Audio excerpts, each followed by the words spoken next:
Hello everyone, welcome back to aspirants academy. Okay, നമുക്ക് സെയിൽസ്മാൻ്റെ അടുത്ത ക്വസ്റ്റ്യനിലോട്ട് പോവാം. കോവിഡ് രോഗകാരിയായ SARS-CoV-2 ജനിതകപരമായി ഏത് വൈറസ് ആണെന്നാണ് ചോദിച്ചിരിക്കുന്നത്.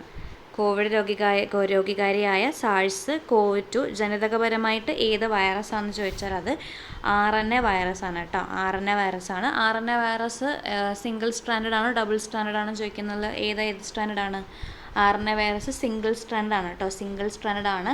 ഇനി DNA വൈറസ് ആണെങ്കിലും അത് ഡബിൾ സ്ട്രാൻഡഡ് ആണ്, ഡബിൾ സ്ട്രാൻഡഡ് ആയിട്ട് വരും.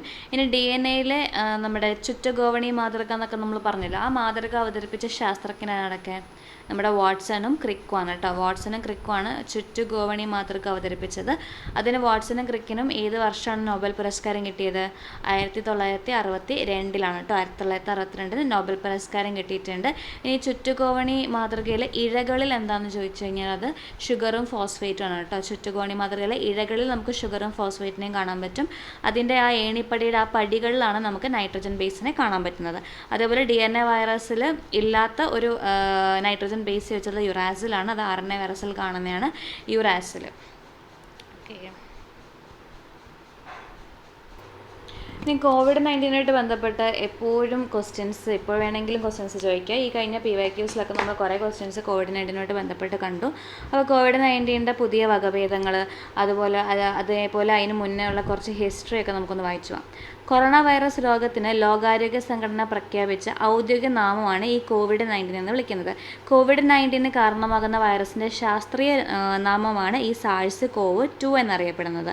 ഇനി ഇതിന് കാരണമാകുന്ന നമ്മൾ പറഞ്ഞു സിംഗിൾ സ്ട്രാൻഡഡ് RNA വൈറസ് ആണ്, അല്ലെങ്കിൽ SSRN എന്നറിയും. ഇനി കൊറോണ എന്നത് ഏത് പദത്തിൽ നിന്നാണ് വന്നതെന്ന് ചോദിച്ചാൽ ലാറ്റിൻ പദത്തിൽ നിന്നാണ് വന്നത്. ഈ കൊറോണ എന്ന വാക്കിൻ്റെ അർത്ഥം കിരീടമാണ്. കൊറോണ ബാധിക്കുന്ന അവയവം ചോദിച്ചാൽ ശ്വാസകോശമാണ്. കൊറോണ ഒരു ഏത് ടൈപ്പ് രോഗമാണ്? Epidemic, endemic, pandemic? അതെന്താണ്? പാൻഡമിക് രോഗമാണ്. അതേപോലെ ലോകത്തിൽ ആദ്യമായിട്ട് നോവൽ കൊറോണ രോഗം റിപ്പോർട്ട് ചെയ്യപ്പെട്ടത് ചൈനയിലാണ്. ചൈനയിലെ വുഹാനിലാണ്. 2019 ഡിസംബർ 31 റിപ്പോർട്ട് ചെയ്തത്. ചൈനയ്ക്ക് പുറത്ത് ആദ്യമായിട്ട് COVID-19 റിപ്പോർട്ട് ചെയ്ത രാജ്യം ചോദിച്ചാൽ അത് തായ്ലൻഡാണ്. ചൈനയ്ക്ക് പുറത്ത് COVID-19 റിപ്പോർട്ട് ചെയ്ത ആദ്യത്തെ രാജ്യം തായ്ലൻഡാണ്.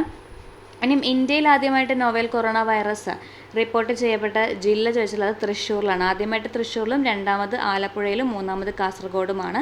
എന്നാൽ കോവിഡുമായിട്ട് ബന്ധപ്പെട്ട ആദ്യം മരണം റിപ്പോർട്ട് ചെയ്തത് കേരളത്തിൽ എവിടെയാണത്? എറണാകുളത്താണ്. ഇനി ഏഷ്യയ്ക്ക് പുറത്ത് ആദ്യമായിട്ട് COVID-19 മരണം റിപ്പോർട്ട് ചെയ്തത് ഫ്രാൻസിലാണ്. ഏഷ്യയ്ക്ക് പുറത്ത് ആദ്യമായിട്ട് റിപ്പോർട്ട് ചെയ്തത് തായ്ലൻഡിലും, എന്നാൽ മരണം റിപ്പോർട്ട് ചെയ്തത് ഫ്രാൻസിലാണ്. ഇനി COVID-19 തടയുന്നതിൻ്റെ ഭാഗമായിട്ട് ഇന്ത്യയിൽ ആദ്യമായി കർഫ്യൂ ഏർപ്പെടുത്തിയ സംസ്ഥാനം, ഇന്ത്യയിൽ ആദ്യമായിട്ട് കർഫ്യൂ ഏർപ്പെടുത്തിയത് പഞ്ചാബാണ്. ഇനി കൊറോണ രോഗനിർണയ ടെസ്റ്റുകൾ ചോദിച്ചാൽ PCR-ഉം NAT-ഉമാണ്. NAAT, NAT. PCR-ൻ്റെ ഫുൾ ഫോം പോളിമറൈസ് ചെയിൻ റിയാക്ഷനും, NAT ആണെങ്കിൽ ന്യൂക്ലിക് ആസിഡ് ആംപ്ലിഫിക്കേഷൻ ടെസ്റ്റുമാണ്. RT-PCR-ൻ്റെ ഫുൾ നെയിം പറഞ്ഞു കഴിഞ്ഞാൽ റിവേഴ്സ് ട്രാൻസ്ക്രിപ്ഷൻ പോളിമറൈസ് ചെയിൻ റിയാക്ഷനാണ്. അതും ഈ COVID-19 ഒരു രോഗനിർണയ ടെസ്റ്റാണ് RT-PCR. ഇനി ഇന്ത്യയിൽ ആദ്യം COVID-19 റിപ്പോർട്ട് ചെയ്യപ്പെട്ടത് ചോദിച്ചാൽ അത് കർണാടകയിലാണ്. ഇന്ത്യയിൽ ആദ്യമായിട്ട് COVID-19 മരണം റിപ്പോർട്ട് ചെയ്യപ്പെട്ടത് കൽബുർഗി, കർണാടകയിലാണ്. ഇനി കൊറോണ വൈറസ് വ്യാപനം തടയുന്നതിനുള്ള കേരള ആരോഗ്യ വകുപ്പിൻ്റെ ക്യാമ്പയിൻ ചോദിച്ചാൽ അത് ബ്രേക്ക് ദ ചെയിനും. അതുപോലെ കൊറോണ വൈറസിനെ സാംക്രമിക രോഗമായി പ്രഖ്യാപിച്ച ആദ്യ ഇന്ത്യൻ സംസ്ഥാനം ഹരിയാനയുമാണ്. ആദ്യമായിട്ട് കർഫ്യൂ ഏർപ്പെടുത്തിയത് പഞ്ചാബും, എന്നാൽ കൊറോണ വൈറസിന് ആദ്യമായിട്ട് സാംക്രമിക രോഗങ്ങളുടെ പട്ടികയിൽ അല്ലെങ്കിൽ അങ്ങനെ പ്രഖ്യാപിച്ച സംസ്ഥാനം ചോദിച്ചാൽ അത് ഹരിയാനയാണ്. ഇനി COVID-19 ബാധ സ്ഥിരീകരിച്ച ആദ്യ മൃഗം, അതിപ്പോൾ നായ, പൂച്ച, കടുവ എന്നൊക്കെ പറഞ്ഞ് തന്നു കഴിഞ്ഞാൽ ആദ്യത്തെ മൃഗം എന്താണ്? കടുവയാണ്. നാദ്യ എന്ന കടുവയാണ്. അത് ഏത് മൃഗശാലയിലെന്ന് ചോദിച്ചാൽ ന്യൂയോർക്കിലെ ബ്രോങ്കസ് മൃഗശാലയിലുള്ള നാദ്യ എന്ന കടുവയിലാണ് COVID-19 ബാധ സ്ഥിരീകരിച്ച ആദ്യ മൃഗം. മൃഗങ്ങൾക്കായുള്ള ആദ്യ കോവിഡ് പ്രതിരോധ വാക്സിൻ രജിസ്റ്റർ ചെയ്ത രാജ്യം റഷ്യയാണ്. അതിൻ്റെ പേര് കാർണിവാക് കോവ് എന്നാണ്. മൃഗങ്ങൾക്കായുള്ള ആദ്യത്തെ കോവിഡ് വാക്സിൻ റഷ്യയിലായിരുന്നു, കാർണിവാക് കോവും. ഇനി മൃഗങ്ങൾക്കായി ഇന്ത്യയിലെ ആദ്യത്തെ തദ്ദേശീയമായി വികസിപ്പിച്ച COVID-19 വാക്സിൻ ആണെങ്കിൽ അത് അനോകോവാക്സ് ആണ്. ഇന്ത്യയിൽ നിർമ്മിച്ചത് അനോകോവാക്സ് ആണ്. ഇനി കൊറോണ ബാധ തുടർന്ന് ലോകാരോഗ്യ സംഘടന ആഗോള അടിയന്തരാവസ്ഥ പ്രഖ്യാപിച്ചത് 2020 ജനുവരി 30-നും. ഇനി US-ൽ കണ്ടെത്തിയ ഒമിക്രോൺ വകഭേദം നോക്കിക്കോ. US-ൽ കണ്ടെത്തിയ ഒമിക്രോൺ വകഭേദമാണ് BA.2 കേട്ടോ. BA.2 എന്ന് പറയുന്നത് US-ൽ കണ്ടെത്തിയ ഒമിക്രോണിൻ്റെ വകഭേദമാണ്. ബ്രിട്ടനിൽ കണ്ടെത്തിയ ഒമിക്രോൻ്റെ വകഭേദമാണെങ്കിൽ അത് XE ആണ്. XE ഏത് രാജ്യത്താണ്? ബ്രിട്ടനിലാണ്. BA.2 US-ലും XE എന്ന് പറയുന്നത് ബ്രിട്ടനിലുമാണ്. ഇനി ആൽഫ എന്ന് പറയുന്നത് UK-ലാണ്. ആൽഫ കോവിഡ് വകഭേദമാണെങ്കിൽ UK-യിലും, ബീറ്റ കോവിഡ് വകഭേദമാണെങ്കിൽ ദക്ഷിണാഫ്രിക്കയിലുമാണ്. ബീറ്റ ദക്ഷിണാഫ്രിക്കയിൽ. ഇനി ഡെൽറ്റ വേരിയൻ്റ് ആണെങ്കിൽ അത് ഇന്ത്യയിലാണ് റിപ്പോർട്ട് ചെയ്തത്. ഡെൽറ്റ വേരിയൻ്റ് ഇന്ത്യയിലാണ്. ഇനി ഇന്ത്യ തദ്ദേശീയമായി വികസിപ്പിച്ചെടുത്ത ആദ്യ കോവിഡ് വാക്സിൻ ചോദിച്ചാൽ അത് കോവാക്സിൻ ആണ് കേട്ടോ. ഇന്ത്യ വികസിപ്പിച്ചെടുത്ത ആദ്യ COVID-19 വാക്സിൻ കോവാക്സിൻ ആണ്. കോവാക്സിൻ്റെ ശാസ്ത്രീയ നാമമാണ് BBV152 ആണ്. BBV152 ആണ് നമ്മുടെ ഇന്ത്യയുടെ ആദ്യത്തെ തദ്ദേശീയ കോവിഡ് വാക്സിൻ. ഇനി ഇൻട്രാമസ്കുലാർ വാക്സിൻ ആണ് ഇത് കേട്ടോ. കോവാക്സിൻ എന്ന് പറയുന്നത് ഇൻട്രാമസ്കുലാർ വാക്സിൻ ആണ്. വികസിപ്പിച്ചെടുത്ത ഇൻസ്റ്റിറ്റ്യൂഷൻ ചോദിച്ചാൽ ഭാരത് ബയോടെക് ആണ്. ICMR നമ്മുടെ മെയിനായിട്ട് പറഞ്ഞാൽ ഭാരത് ബയോടെക് ആണ്. അതുകൂടാണ്ട് ICMR-ഉം നമ്മുടെ ഇന്ത്യൻ നാഷണൽ ഇൻസ്റ്റിറ്റ്യൂട്ട് ഓഫ് വൈറോളജിയും കൂടെ ചേർന്നിട്ടാണ്. ഈ ഭാരത് ബയോടെക്കിൻ്റെ ആസ്ഥാനം ഹൈദരാബാദിലും. സ്ഥാപിതമായ വർഷം 1996-ലാണ്. സ്ഥാപിതമായത് 1996-ലാണ്. ഇനി ആസ്ഥാനം ഹൈദരാബാദ് പറഞ്ഞു. 2020 ജൂലൈയിലെ വാക്സിൻ മനുഷ്യരിൽ പരീക്ഷിക്കാൻ ഡ്രഗ് കൺട്രോൾ ജനറൽ ഓഫ് ഇന്ത്യയുടെ അനുമതി ലഭിച്ചു. അപ്പോൾ 2020 ജൂലൈയിലാണ് ഇത് ആദ്യമായിട്ട് മനുഷ്യരിൽ പരീക്ഷിച്ചത്. കോവാക്സിൻ്റെ 2ാം ഡോസ് എടുക്കേണ്ടത് ആദ്യ ഡോസിൻ്റെ 28 ദിവസത്തിന് ശേഷമാണ്. അപ്പോൾ 2ാം ഡോസ് എടുക്കേണ്ടത് 28 ദിവസത്തിന് ശേഷമാണ്. ഇറാൻ, സിംബാബ്വെ, മൗറീഷ്യസ് തുടങ്ങിയ രാജ്യങ്ങളിലേക്ക് ഇന്ത്യ കോവാക്സിൻ കയറ്റുമതി ചെയ്തിട്ടുണ്ട്. സൗഹൃദ രാജ്യങ്ങൾക്ക് COVID-19 വാക്സിൻ നൽകുന്നതിനായിട്ട് ഇന്ത്യ ആരംഭിച്ച സംരംഭത്തിൻ്റെ പേര് ചോദിച്ചാൽ അത് വാക്സിൻ മൈത്രിയാണ്. ഓക്കെ. ഇനി അടുത്തത് നമ്മുടെ ICMR ഫോം ചെയ്ത വർഷം നോക്കിക്കോ. 1911-ലാണ് കേട്ടോ. നമ്മുടെ ഭാരത് ബയോടെക് ഫോം ചെയ്തത് നമ്മൾ പറഞ്ഞു 1996-ലാണ്. ICMR ഫോം ചെയ്തത് 1911-ലാണ്. ICMR എന്ന പേര് സ്വീകരിച്ച വർഷം 1949-ലും. ICMR എന്നുള്ള പദം സ്വീകരിച്ച 1949-ഉം. ആസ്ഥാനം ന്യൂഡൽഹിയിലാണ്. Ministry of health and family വെൽഫെയറിൻ്റെ അണ്ടറിലാണ് ഇത് പ്രവർത്തിക്കുന്നത്. ഇനി നാഷണൽ ഇൻസ്റ്റിറ്റ്യൂട്ട് ഓഫ് വൈറോളജിയുടെ ആസ്ഥാനം ചോദിച്ചത് അത് പൂനെ, മഹാരാഷ്ട്ര ആണ്. നാഷണൽ ഇൻസ്റ്റിറ്റ്യൂട്ട് ഓഫ് വൈറോളജി സ്ഥാപിതമായത് 1952-ലാണ്. ഇനി വൈറസ് റിസർച്ച് സെൻറ്ററിനെ അങ്ങനെയായിരുന്നു അറിയപ്പെട്ടിരുന്നത്. അത് നാഷണൽ ഇൻസ്റ്റിറ്റ്യൂട്ട് ഓഫ് വൈറോളജി എന്ന് പുനർനാമകരണം ചെയ്തത് 1978-ലാണ്. ഇനി നമ്മുടെ അടുത്ത വാക്സിനാണ് കോവിഷീൽഡ്. കറണ്ട് അഫെയറുമായിട്ട് കുറച്ചും കൂടി ഇമ്പോർട്ടൻ്റ് ആയിട്ടുള്ളതാണ്. ബിക്കോസ് കോവിഷീൽഡ് ഈയിടയ്ക്ക് ആരോഗ്യപരമായ പ്രശ്നങ്ങൾ മൂലം വളരെ റെയറായിട്ട് ആൾക്കാരിൽ ആരോഗ്യ പ്രശ്നങ്ങൾ കണ്ടുവരുന്നതിൻ്റെ ഫലമായിട്ട് കോവിഷീൽഡ് അവരുടെ കമ്പനി ഇപ്പം നിർത്തലാക്കിയിട്ടുണ്ട്. അപ്പോൾ COVID-19 പ്രതിരോധിക്കുന്നതിനായിട്ട് ഓക്സ്ഫോർഡ് സർവകലാശാല വികസിപ്പിച്ച വാക്സിൻ ചോദിച്ചുള്ളത് കോവിഷീൽഡാണ്. കോവിഡ് വൈറസിൻ്റെ ഗ്ലൈക്കോപ്രോട്ടീനുകളെ കോഡ് ചെയ്യുന്ന ഇരട്ടിക്കാൻ കഴിവില്ലാത്ത ചിമ്പാൻസി അഡിനോ വൈറസ് വെക്റ്റർ അടങ്ങിയതാണ് കോവിഷീൽഡ്. അങ്ങനെ ചോദിക്കാം, കോവിഷീൽഡ് എന്ത് ടൈപ്പ് വൈറസ് ആണെന്ന് ചോദിച്ചാൽ ഒരു വെക്റ്റർ വൈറസ് ആണ് കേട്ടോ. കോവിഷീൽഡ് എന്താണ്? ഒരു വെക്റ്റർ വൈറസിൻ്റെ ഇനത്തിൽപ്പെടുന്നതാണ്. കോവിഷീൽഡ് ഒരു വെക്റ്റർ വൈറസ് ആണ്. ശാസ്ത്രീയ നാമം AZD1222 ആണ്. അപ്പോൾ ശാസ്ത്രീയ നാമം എന്താണ്? AZD1222 ആണ്. കോവിഷീൽഡ് 2ാം ഡോസ് എടുക്കേണ്ട ദിവസം പറഞ്ഞത് 84 ദിവസങ്ങളാണ്. മറ്റത് കോവാക്സിൻ നമ്മൾ 28 ദിവസം പറഞ്ഞു. കോവിഷീൽഡിൻ്റെ 2ാമത്തെ ഡോസ് 84 ദിവസം എടുക്കണം. ഇനി ഇന്ത്യയിൽ കോവിഷീൽഡിൻ്റെ ഉൽപ്പാദനത്തിന് സഹായിക്കുന്ന ഫാർമസ്യൂട്ടിക്കൽ കമ്പനി, ഇന്ത്യയിൽ അത് ഹെൽപ്പ് ചെയ്യുന്നത് പൂനെ ആസ്ഥാനമായിട്ടുള്ള സെറം ഇൻസ്റ്റിറ്റ്യൂട്ടാണ് ഇന്ത്യയിൽ ഇതിന് ഹെൽപ്പ് ചെയ്യുന്നത്. ഈ സെറം ഇൻസ്റ്റിറ്റ്യൂട്ട് സ്ഥാപിതമായ വർഷം 1966-ആണ് കേട്ടോ. സെറം ഇൻസ്റ്റിറ്റ്യൂട്ട് 1966 ഫോം ചെയ്തതാണ്. സ്ഥാപിച്ച വ്യക്തി സൈറസ് എസ് പൂനാവാലയാണ്. ഇനി കുട്ടികളുടെ കോവിഡ് വാക്സിനേഷൻ കേന്ദ്രങ്ങളുടെ നിറം ഒന്ന് നോക്കിക്കോ. അത് പിങ്ക് നിറമാണ് കേട്ടോ, പിങ്ക്. അടുത്തത് COVID-19-നെതിരെ ലോകത്തിൽ തന്നെ ആദ്യത്തെ പ്ലാസ്മിഡ് DNA വാക്സിൻ ചോദിച്ചാൽ അത് SARS-CoV-2 ആണ് കേട്ടോ. SARS-CoV-2 ആണ് DNA vaccine. Plasmid DNA vaccine ചോദിച്ചാൽ SARS-CoV-2 ആണ്. SARS-CoV-2. ഇനി 2022 ഏപ്രിൽ കൂടി പൂർത്തിയാക്കിയ ഇന്ത്യയുടെ ആദ്യത്തെ mRNA വാക്സിൻ ചോദിച്ചാൽ അത് ഏതാണ്? mRNA വാക്സിൻ അത് ജെംകോവാക് ആണ് കേട്ടോ. mRNA വാക്സിൻ ആണെങ്കിൽ ജെംകോവാക് ആണ്. ഓക്കെ. ഇനി WHO അടിയന്തര ഉപയോഗത്തിന് അനുമതി നൽകിയ ആദ്യ വാക്സിൻ ചോദിച്ചാൽ അത് ഫൈസർ വാക്സിനാണ്. ഫൈസറാണ് WHO അടിയന്തര ഉപയോഗത്തിന് വേണ്ടിയിട്ട് അനുമതി നൽകിയത്. ഇനി കോവിഡ് വാക്സിൻ്റെ ഫലപ്രാപ്തി വിലയിരുത്തുന്നതിനായി ലോകാരോഗ്യ സംഘടനയുടെ നേതൃത്വത്തിൽ നടക്കുന്ന മരുന്ന് പരിശോധന പദ്ധതിയാണ് സോളിഡാരിറ്റി. കോവിഡ് വാക്സിൻ്റെ ഫലപ്രാപ്തി വിലയിരുത്തുന്നതിനായിട്ട് ലോകാരോഗ്യ സംഘടനയുടെ നേതൃത്വത്തിൽ നടക്കുന്ന മരുന്ന് പരീക്ഷണ പദ്ധതിയാണ് സോളിഡാരിറ്റി.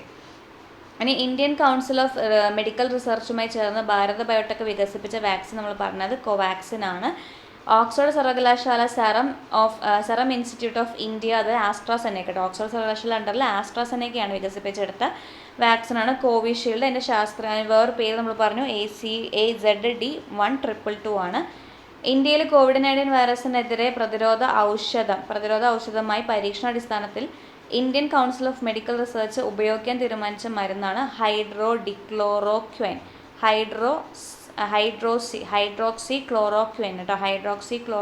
ആണ്.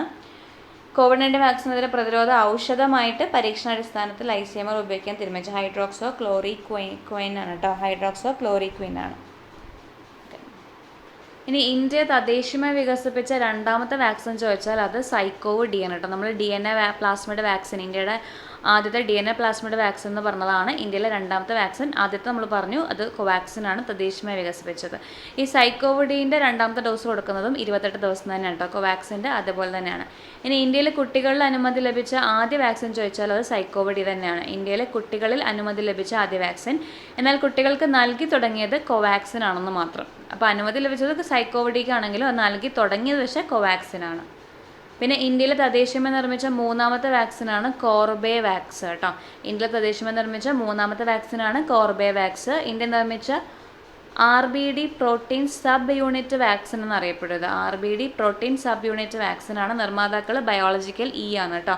ഹൈദരാബാദ് ഹെഡ്ക്വാർട്ടേഴ്സ് ആയിട്ടുള്ള ബയോളജിക്കൽ സ്ഥാപനമാണ് ഇതിൻ്റെ നിർമ്മാതാക്കൾ എന്ന് പറയുന്നത്.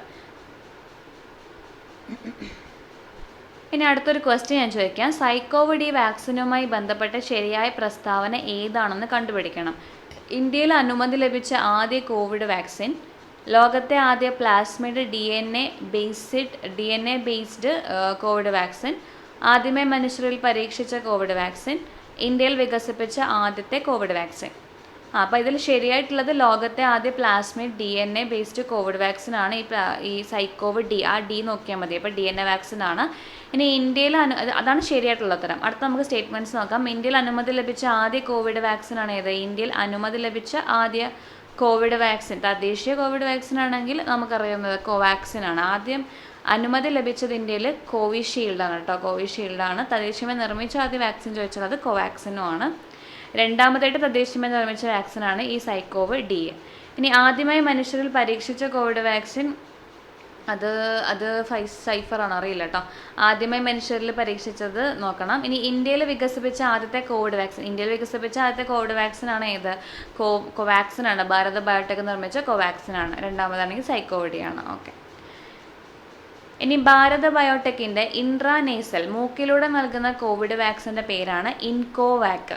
ഭാരത് ബയോടെക്കിൻ്റെ ഇൻട്രാനേസൽ അല്ലെങ്കിൽ മൂക്കിലൂടെ കൊടുക്കുന്ന വാക്സിൻ്റെ പേര് ചോദിച്ചാൽ അത് ഇൻകോവാക് ആണ്. BBV154 അല്ലെങ്കിൽ ഇൻകോവാക്കിൻ്റെ മൂന്നാം ഘട്ട പരീക്ഷണത്തിന് ശേഷം സുരക്ഷിതമാണെന്ന് കണ്ടെത്തിയത് ഭാരത് ബയോടെക് ആണ്. അപ്പോൾ ഇതിൻ്റെ വേറൊരു പേരാണ് BBV154 അല്ലെങ്കിൽ ഇൻകോവാക്. ചിമ്പാൻസി കോൾഡ് വൈറസ് ആണ് ഈ വാക്സിനിൽ ഉപയോഗിക്കുന്നത്. ചിമ്പാൻസീൻ്റെ കോൾഡ് വൈറസ് ആണ് ഈ വാക്സിനിൽ നമ്മൾ ഉപയോഗിക്കുന്നത്. ഇനി അടുത്തത് PYQ ചോദിച്ചൊരു ക്വസ്റ്റ്യൻ ആണ്. 2023 ഓഗസ്റ്റിൽ EG 5.1 അല്ലെങ്കിൽ ഐറിസ് എന്ന കോവിഡ് വകഭേദം റിപ്പോർട്ട് ചെയ്ത ഇന്ത്യൻ സംസ്ഥാനം ഏതാണെന്ന് ഈ തൊട്ട് കഴിഞ്ഞ എക്സാമിന് എന്തോ ചോദിച്ചതാണ്. EG 5.1 അല്ലെങ്കിൽ ഐറിസ് എന്ന കോവിഡ് വകഭേദം റിപ്പോർട്ട് ചെയ്ത ഇന്ത്യൻ സംസ്ഥാനം ചോദിച്ചാൽ അത് മഹാരാഷ്ട്രയാണ് കേട്ടോ. മഹാരാഷ്ട്രയിലാണത് റിപ്പോർട്ട് ചെയ്തത്. ഇനി 2023 ഡിസംബറിൽ കേരളത്തിൽ റിപ്പോർട്ട് ചെയ്ത കോവിഡ് വകഭേദം ചോദിച്ചാൽ അത് JN1 ആണ് കേട്ടോ. 2023 ഡിസംബറിൽ കേരളത്തിൽ റിപ്പോർട്ട് ചെയ്ത കോവിഡ് വകഭേദമാണ് JN1. ഇനി നമ്മുടെ ഓക്കെ,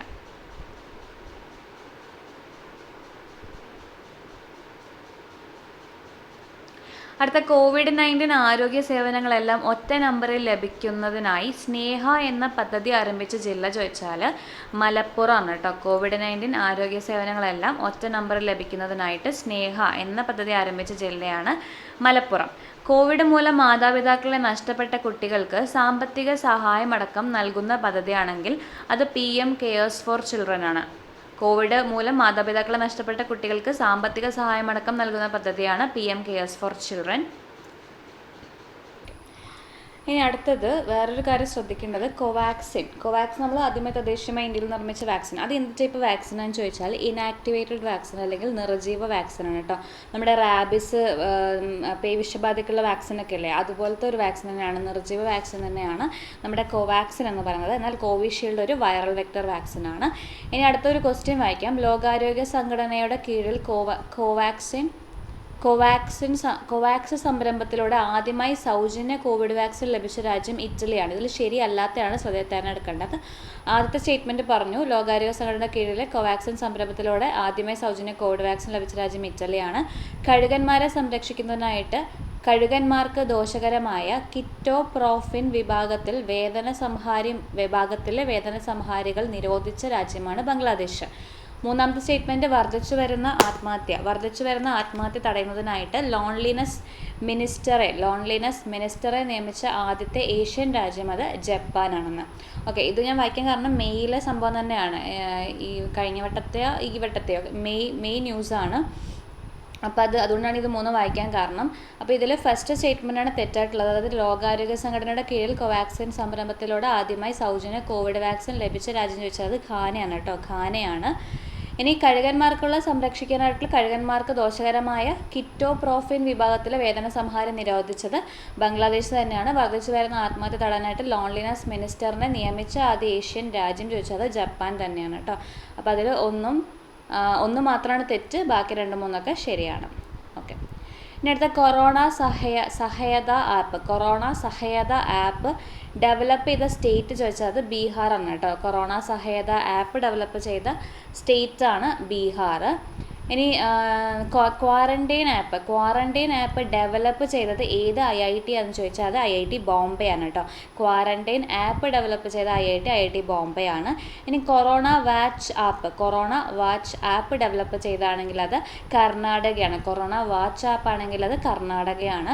ഇനി COVID-19 പ്രവർത്തകരെ സഹായിക്കുന്നതിനായിട്ട് ജെർമി ബാൻ അല്ലെങ്കിൽ ജെർമി ബാൻ ഏത് സംസ്ഥാനം കൊണ്ടുവന്ന റോബോട്ടാണെന്ന്. തെലങ്കാനയാണ് കേട്ടോ. COVID-19 പ്രവർത്തകരെ സഹായിക്കാൻ വേണ്ടിയിട്ട് എന്താണ് ഒരു റോബോട്ടിനെ കൊണ്ടുവന്നു, അതിൻ്റെ പേരാണ് ജെർമി ബാൻ. അത് ആരാ കൊണ്ടുവന്നത്? തെലങ്കാനയാണ് കൊണ്ടുവന്നത്. COVID-19 പശ്ചാത്തലത്തിൽ റെയിൽവേ യാത്രക്കാരുടെ സ്ക്രീനിങ് നടത്തുന്നതിനായി സെൻട്രൽ റെയിൽവേ ആരംഭിച്ച റോബോട്ടാണ് ക്യാപ്റ്റൻ അർജുൻ. ക്യാപ്റ്റൻ അർജുൻ എന്താണ്? സെൻട്രൽ റെയിൽവേ ആരംഭിച്ച ഒരു റോബോട്ടാണ് ക്യാപ്റ്റൻ അർജുൻ. COVID-19 പശ്ചാത്തലത്തിൽ റെയിൽവേ യാത്രക്കാരുടെ സ്ക്രീനിങ് നടത്താൻ വേണ്ടിയിട്ടായിരുന്നു. ഓക്കെ, ഇനി കോവിഡിനെ തുടർന്ന് ലോകാരോഗ്യ സംഘടന അടിയന്തരാവസ്ഥ പ്രഖ്യാപിച്ച ഡേറ്റ് നമുക്കറിയാം, 2020 ജനുവരി 30.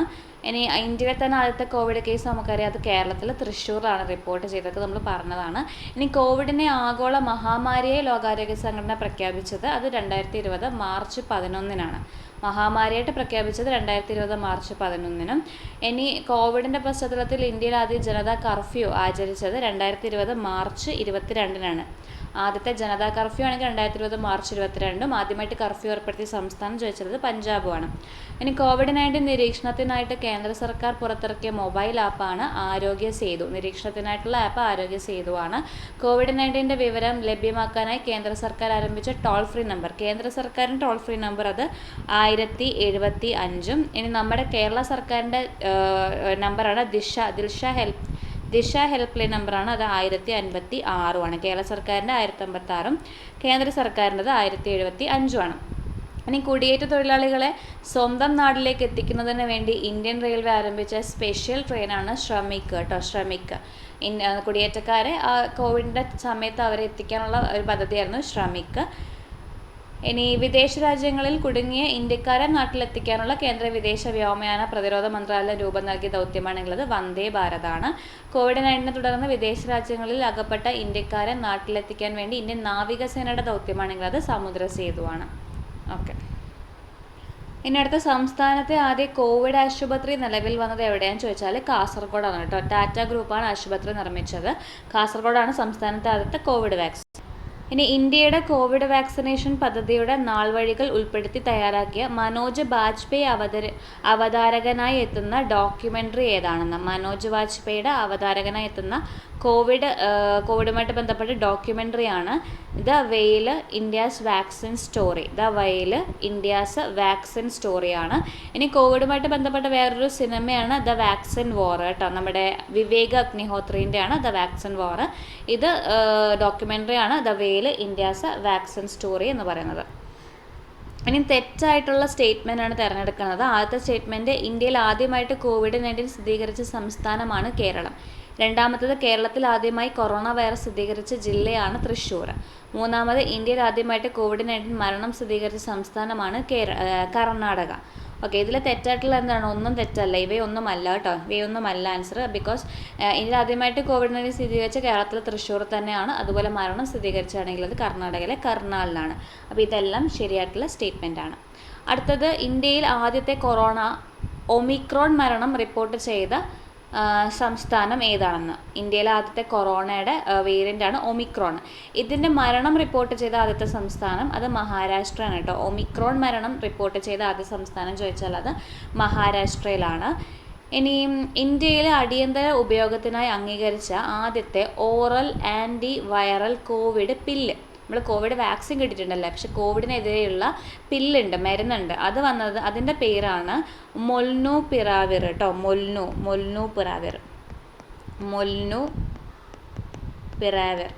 മൊൽനൂപിറാവിർ ആണ് കേട്ടോ. മോൾക്ക് ഇഞ്ചക്ഷൻ എടുക്കുന്ന പേടിയായതുകൊണ്ട് മരുന്ന് കൊടുത്തുനിന്ന് ആലോചിച്ചാൽ മതി. മൊൽനൂപിറാവിറാണ്. ഇന്ത്യയിൽ അടിയന്തരഘട്ട ഉപയോഗത്തിന് അംഗീകരിച്ച ആദ്യത്തെ ഓറൽ ആൻറ്റിവൈറൽ കോവിഡ് പില്ലാണ് മൊൽനൂപിറാവിർ. മനുഷ്യകോശത്തിലെത്തി കൊറോണ വൈറസിനെ പെരുകാൻ സഹായിക്കുന്ന എൻസൈം ഘടന മാറ്റുകയാണ് ഇത് ചെയ്യുക. ദിവസം 2 വീതം 5 ദിവസം എന്നാണ് എൻ്റെ ഡോസ് കേട്ടോ. മൊൽനൂപിറാവിർ മാത്രം നോക്കിയാൽ മതി. അടുത്ത, കുട്ടികളിൽ അനുമതി ലഭിച്ച മൂന്നാമത്തെ കോവിഡ് വാക്സിൻ ഏതാണെന്ന് ചോദിച്ചാൽ അത് കോർബെവാക്സിൻ ആണ് കേട്ടോ. കുട്ടികളിൽ അനുമതി ലഭിച്ച മൂന്നാമത്തെ കോവിഡ് വാക്സിൻ കോർബെവാക്സിൻ ആണ്. ഇന്ത്യ തദ്ദേശീയമായി നിർമ്മിച്ചത് തന്നെയാണ്. പക്ഷേ ഉപയോഗിച്ചത് ഏതാണ്? അത് കോവാക്സിൻ ആണ് കേട്ടോ. ഇന്ത്യയിൽ കുട്ടികൾക്കെതിരെ ഉപയോഗിച്ച് കോവാക്സിൻ ആണ്. പക്ഷേ അംഗീകാരം കിട്ടിയ മൂന്നാമത്തെ വാക്സിൻ ചോദിച്ചാൽ അത് കോർബെവാക്സ് ആണ്. ഇനി കേരളത്തിൽ ആദ്യമായി കോവിഡ്-19 വകഭേദമായ ഒമിക്രോൺ സ്ഥിരീകരിച്ച ജില്ല. ഒമിക്രോണിനെ സ്ഥിരീകരിച്ച ജില്ല ചോദിച്ചാൽ അത് എറണാകുളമാണ് കേട്ടോ. കൊറോണയുടെ ആദ്യത്തെ മരണം സംഭവിച്ചത് എറണാകുളമാണ്. അതുപോലെ തന്നെ ഒമിക്രോൺ ആദ്യമായിട്ട് സ്ഥിരീകരിച്ച കേരളത്തിലെ ജില്ല ചോദിച്ചാൽ എറണാകുളമാണ്. ഒമിക്രോൺ മരണം സ്ഥിരീകരിച്ച ഇന്ത്യയുടെ സംസ്ഥാനം ചോദിച്ചാൽ അത് മഹാരാഷ്ട്രയാണ്. ഓക്കെ, ഇനി കോവിഡ് വകഭേദമായ ഒമിക്രോണെതിരെ ഇന്ത്യ തദ്ദേശീയമായി നിർമ്മിച്ച ആദ്യ mRNA വാക്സിനാണ് ജെംകോവാക് OM. അപ്പോൾ ജെംകോവാക് OM ഏത് ഇതിൽ പെടുമെന്ന് ചോദിച്ചാൽ അത് mRNA വാക്സിനാണ് കേട്ടോ. ജെംകോവാക് OM ആണ്, ഒരു mRNA വാക്സിനാണ്. ഒമിക്രോണെതിരെ ഇന്ത്യ വികസിപ്പിച്ചതാണ് ഈ ജെംകോവ് OM എന്ന് പറയുന്നത്. പൂനെ ആസ്ഥാനമായുള്ള ജെനോവ ബയോ ഫാർമസ്യൂട്ടിക്കൽ ലിമിറ്റഡ് ആണ് വാക്സിൻ വികസിപ്പിച്ചത്. 2 മുതൽ 8 ഡിഗ്രി സെൽഷ്യസ് വരെയാണ് ഇത് സൂക്ഷിക്കേണ്ട ടെമ്പറേച്ചർ 2 മുതൽ 8 ഡിഗ്രി സെൽഷ്യസ് വരെ. ഇനി 2023 ജൂലൈയിൽ MERS കൊറോണ വൈറസ് സ്ഥിരീകരിച്ച രാജ്യം ചോദിച്ചാൽ 2023 ജൂലൈയിൽ MERS കൊറോണ വൈറസ് സ്ഥിരീകരിച്ച രാജ്യം UAE ആണ് കേട്ടോ. UAEയിലാണ് സ്ഥിരീകരിച്ചത്. ഇനി ഈയിടയ്ക്ക് 2024, എനിക്ക് മാസം ഓർമ്മയില്ല, 2024 MERS സ്ഥിരീകരിച്ച രാജ്യം ചോദിച്ചാൽ അത് സൗദിയാണ് കേട്ടോ. 2024 ക്വസ്റ്റ്യനിലെങ്കിൽ അത് സൗദി എഴുതുക. 2023 ജൂലൈ ആണെങ്കിൽ അത് UAE എഴുതുക. ഇനി MERSൻ്റെ ഫുൾ ഫോം എന്താണെന്ന് ചോദിച്ചാൽ middle east respiratory syndrome corona virus എന്നാണ്. മിഡിൽ ഈസ്റ്റ് റെസ്പിറേറ്ററി സിൻഡ്രോം ആണ്. പിന്നെ അത് കൊറോണ വൈറസ് ആണ്. കോവിഡ്-19 കാരണമായ സാഴ്സ് CoV-2 വൈറസുമായി സാമ്യമുള്ളതാണ് ഈ MERS CoV-2 എന്ന് പറയുന്നത്. ഓക്കെ, ഇനി നമ്മൾ അറിഞ്ഞിരിക്കേണ്ടത് റാലെമണ്ടൽ വന്യജീവി സങ്കേതം എവിടെയാണെന്ന് അറിഞ്ഞിരിക്കണം. കാരണം കുറേ ഇടത്ത് ഇങ്ങനെ മോക്ക് ടെസ്റ്റ് ഒക്കെ എഴുതുമ്പോൾ ഈ ഒരു വന്യജീവി സങ്കേതം എവിടെയാണെന്ന് പറഞ്ഞ് ചോദിക്കാറുണ്ട്. അപ്പോൾ റാലെമണ്ടൽ വന്യജീവി സങ്കേതം ഏത് സംസ്ഥാനത്താണെന്ന് ചോദിച്ചാൽ അത് മധ്യപ്രദേശാണ് കേട്ടോ. നമ്മുടെ ഡൈനോസറുകളുടെയൊക്കെ ഫോസിൽ കണ്ടുപിടിച്ച മ്യൂസിയം സ്ഥിതി ചെയ്യുന്നതാണ് റാലെമണ്ടൽ വന്യജീവി സങ്കേതത്തിൽ. മധ്യപ്രദേശിലെ ഇൻഡോറിലെ റാലേമണ്ഡൽ വന്യജീവി സങ്കേതത്തിലെ ഫോസിൽ മ്യൂസിയം 3 വർഷത്തെ ഇടവേളയ്ക്ക് ശേഷം 29 അതായത് 2023 തുറന്നു. അതാണ് അതിൻ്റെ ഒരു ന്യൂസ്. ദിനോസർ മുട്ടകൾ, വർഷങ്ങൾക്ക് മുമ്പ് ജീവിച്ച മറ്റ് പല ജീവികളുടെയും ഫോസിലുകൾ എന്നിവ ഇവിടെ പ്രദർശിപ്പിച്ചിട്ടുണ്ട്. കൂടാതെ വലിയ മരങ്ങളുടെ ഫോസിലുകളും ഇവിടെയുണ്ട്. നർമ്മദ താഴ്വരയിൽ കണ്ടെത്തിയ മൃഗങ്ങളെയും ജീവികളെയും കുറിച്ച് ഇവിടെ നിന്നും കൂടുതൽ അറിയാം. കോവിഡ് വ്യാപനത്തെ തുടർന്ന് 2020 മ്യൂസിയം അടച്ചത്. അപ്പോൾ അതിനുശേഷം 2023 3 വർഷങ്ങൾക്ക് ശേഷം തുറന്ന് പ്രവർത്തിച്ച ഒരു ഫോസിൽ മ്യൂസിയമാണ് റാലേമണ്ഡൽ വന്യജീവി സങ്കേതം. എവിടെയാണെന്ന് ചോദിച്ചാൽ അത് മധ്യപ്രദേശാണ്. മധ്യപ്രദേശിലെ ഇൻഡോറിലാണ്. ഇനി 2023 ഓഗസ്റ്റിൽ റിപ്പോർട്ട് ചെയ്ത COVID-19 പുതിയ വകഭേദം നമ്മൾ നേരത്തെ പറഞ്ഞതാണ്. അത് ഐറിസ് ആണ്. EG5.1 EG5.1 അല്ലെങ്കിൽ ഐറിസ്. അത് നമ്മൾ എന്താ പഠിച്ചത്? അത് റിപ്പോർട്ട് ചെയ്ത ഇന്ത്യയിലെ സംസ്ഥാനം ചോദിച്ചാൽ അത് മഹാരാഷ്ട്രയിലാണ് റിപ്പോർട്ട് ചെയ്തതെന്ന് പറഞ്ഞു. ബ്രിട്ടൻ, അമേരിക്ക, ജപ്പാൻ രാജ്യങ്ങളിലാണ് ഐറിസ് റിപ്പോർട്ട് ചെയ്തത്. ആഗോളതലത്തിൽ എവിടെയൊക്കെയാണ്? ബ്രിട്ടനും അമേരിക്കയും ജപ്പാനിലുമാണ് ആഗോളതലത്തിൽ ഐറിസ് റിപ്പോർട്ട് ചെയ്തത്. ഇനി നമ്മുടെ COVID-19 സംസ്ഥാന ദുരന്തമായി പ്രഖ്യാപിച്ച വർഷം നോക്കിക്കോ, 2020 കേട്ടോ. GK ആയിട്ട് വേണമെങ്കിൽ ചോദിക്കാം. COVID-19 സംസ്ഥാന ദുരന്തമായിട്ട് പ്രഖ്യാപിച്ച വർഷമാണ് 2020. ഇനി COVID-19 അവധിക്കാലത്ത് വിദ്യാർത്ഥികളുടെ സർഗാത്മകത പ്രോത്സാഹിപ്പിക്കാൻ പൊതുവിദ്യാഭ്യാസ വകുപ്പ് ആരംഭിച്ച പദ്ധതി ഏതാണെന്ന്? COVID-19 അവധിക്കാലത്ത് വിദ്യാർത്ഥികളുടെ സർഗാത്മകത പ്രോത്സാഹിപ്പിക്കാൻ പൊതുവിദ്യാഭ്യാസ വകുപ്പ് ആരംഭിച്ച പദ്ധതിയാണ് അക്ഷരവൃക്ഷം. അക്ഷരവൃക്ഷമാണ് കേട്ടോ. അക്ഷരവൃക്ഷമാണ്. അടുത്ത കോവിഡ് സമയത്ത് ജോലി നഷ്ടപ്പെട്ട് തിരിച്ചെത്തിയ പ്രവാസികൾക്കായിട്ട് സംസ്ഥാന സർക്കാർ ഏർപ്പെടുത്തിയ വായ്പാ പദ്ധതിയാണെങ്കിൽ അത് പ്രവാസി ഭദ്രതയാണ്. കോവിഡ് വകഭേദമായ ഒമിക്രോൺ വൈറസിന് ആ പേര് ലഭിച്ചത്, അത് PYQ ആണ്. കോവിഡ് വകഭേദമായ ഒമിക്രോൺ ആ പേര് ലഭിച്ചത് എവിടെ നിന്നാണെന്ന് ചോദിച്ചാൽ ഗ്രീക്കിലെ 15ാമത്തെ അക്ഷരത്തിൽ നിന്നാണ് കേട്ടോ. ഗ്രീക്ക് ഭാഷയിലെ 15ാമത്തെ അക്ഷരത്തിൽ നിന്നാണ് ഒമിക്രോൺ ആ പേര് ലഭിച്ചത്. PYQ ആണ്. ഇനി COVID-19 ആഗോള അടിയന്തരാവസ്ഥ പ്രഖ്യാപിക്കുന്ന എത്രാമത്തെ സംഭവമാണെന്ന്? അപ്പോൾ ആഗോള അടിയന്തരാവസ്ഥ പ്രഖ്യാപിക്കുന്ന 1ാമത്തെ ഒന്നുമല്ല, COVID-19 6ാമത്തെ സംഭവമാണ് കേട്ടോ. ആഗോള അടിയന്തരാവസ്ഥ പ്രഖ്യാപിക്കുന്ന 6ാമത്തെ സംഭവമാണ് ഈ COVID-19 എന്ന് പറയുന്നത്. ഇനി 2023 നവംബറിൽ അമേരിക്കയിൽ റിപ്പോർട്ട് ചെയ്ത കോവിഡ് വൈറസിൻ്റെ പുതിയ വകഭേദം ഏതാണെന്ന്? 2023 നവംബറിൽ അമേരിക്കയിൽ റിപ്പോർട്ട് ചെയ്ത കോവിഡ് വൈറസിൻ്റെ പുതിയ വകഭേദമാണ് ഏത്? HV1 കേട്ടോ. HV1 എന്ന് പറയുന്നത് അമേരിക്കയിൽ റിപ്പോർട്ട് ചെയ്തതാണ്. 2023 നവംബറിലെ ന്യൂസാണ്. COVID-19 പ്രതിരോധ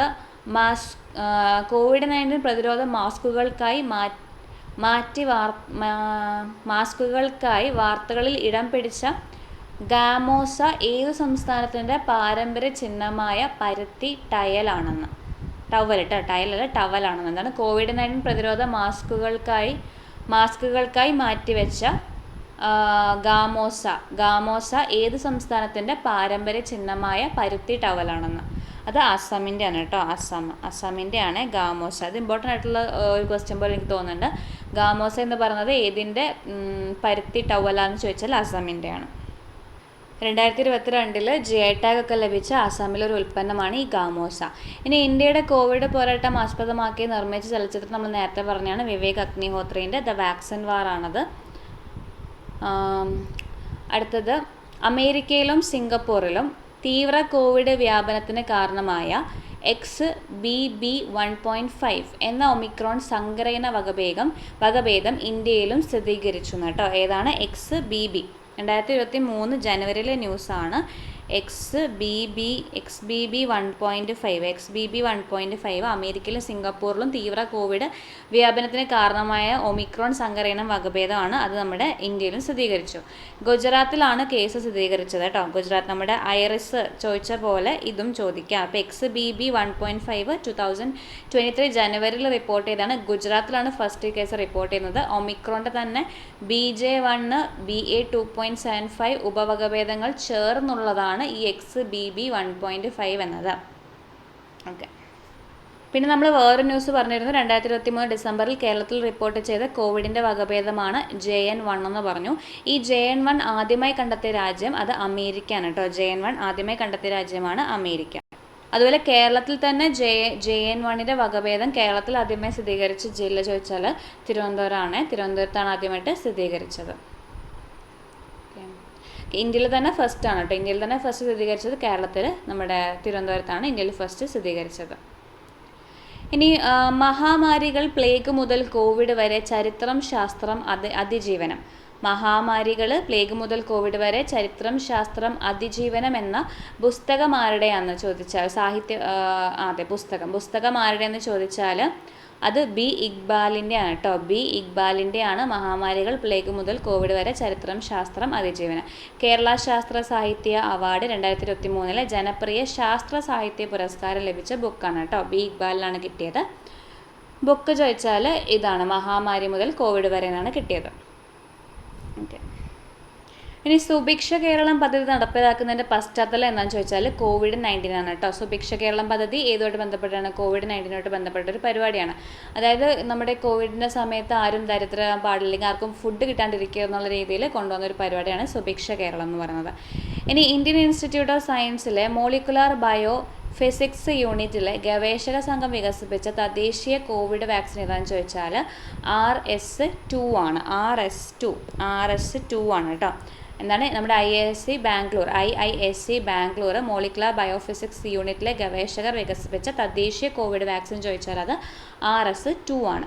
RS2. ഇനി 2024 ഇന്ത്യൻ ഇൻസ്റ്റിറ്റ്യൂട്ട് ഓഫ് സയൻസിലെ ഗവേഷകർ വികസിപ്പിച്ച കോവിഡ് വാക്സിൻ, അതാണ് നമ്മുടെ RS2 പറഞ്ഞത്. 2024 ന്യൂസാണ് കോവിഡിനെ പറ്റിയിട്ട്. ഇനി ഇന്ത്യയിൽ ആദ്യമായിട്ട് COVID-19 റിപ്പോർട്ട് ചെയ്ത സ്ഥലം നമ്മൾ ഓൾറെഡി പറഞ്ഞതാണ്, അത് തൃശ്ശൂറാണ്.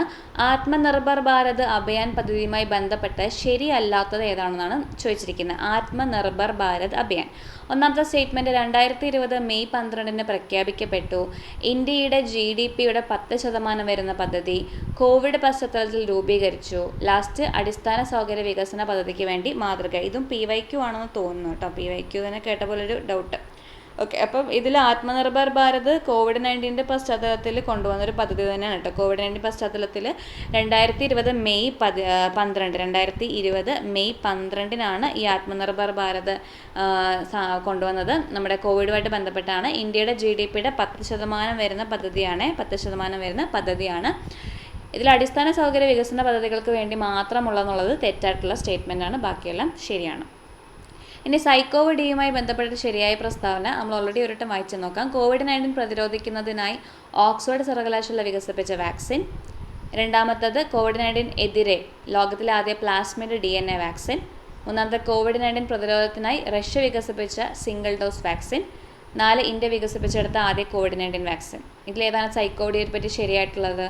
COVID-19 ലോകത്തിലെ ആദ്യത്തെ പ്ലാസ്മിഡ് DNA വാക്സിൻ ചോദിച്ചാൽ അതാണ് സൈക്കോവ്-ഡി. ഇനി കോവിഡ് വാക്സിൻ വികസിപ്പിച്ച ചൈനയിലെ മുതിർന്ന ശാസ്ത്രജ്ഞനെ അഴിമതി കുറ്റം ചുമത്തി പാർലമെൻറ്റിൽ നിന്നും പുറത്താക്കി. അയാളുടെ പേരെന്താണെന്ന്? COVID-19 വാക്സിൻ വികസിപ്പിച്ച ചൈനയിലെ മുതിർന്ന ശാസ്ത്രജ്ഞനെ അഴിമതി കുറ്റം ചുമത്തി പാർലമെൻറ്റിൽ നിന്ന് പുറത്താക്കി. അതാണ് യാങ് ഷിയോവോ മിങ് കേട്ടോ. യാങ് ഷിയോവോ മിങ് ആണ്.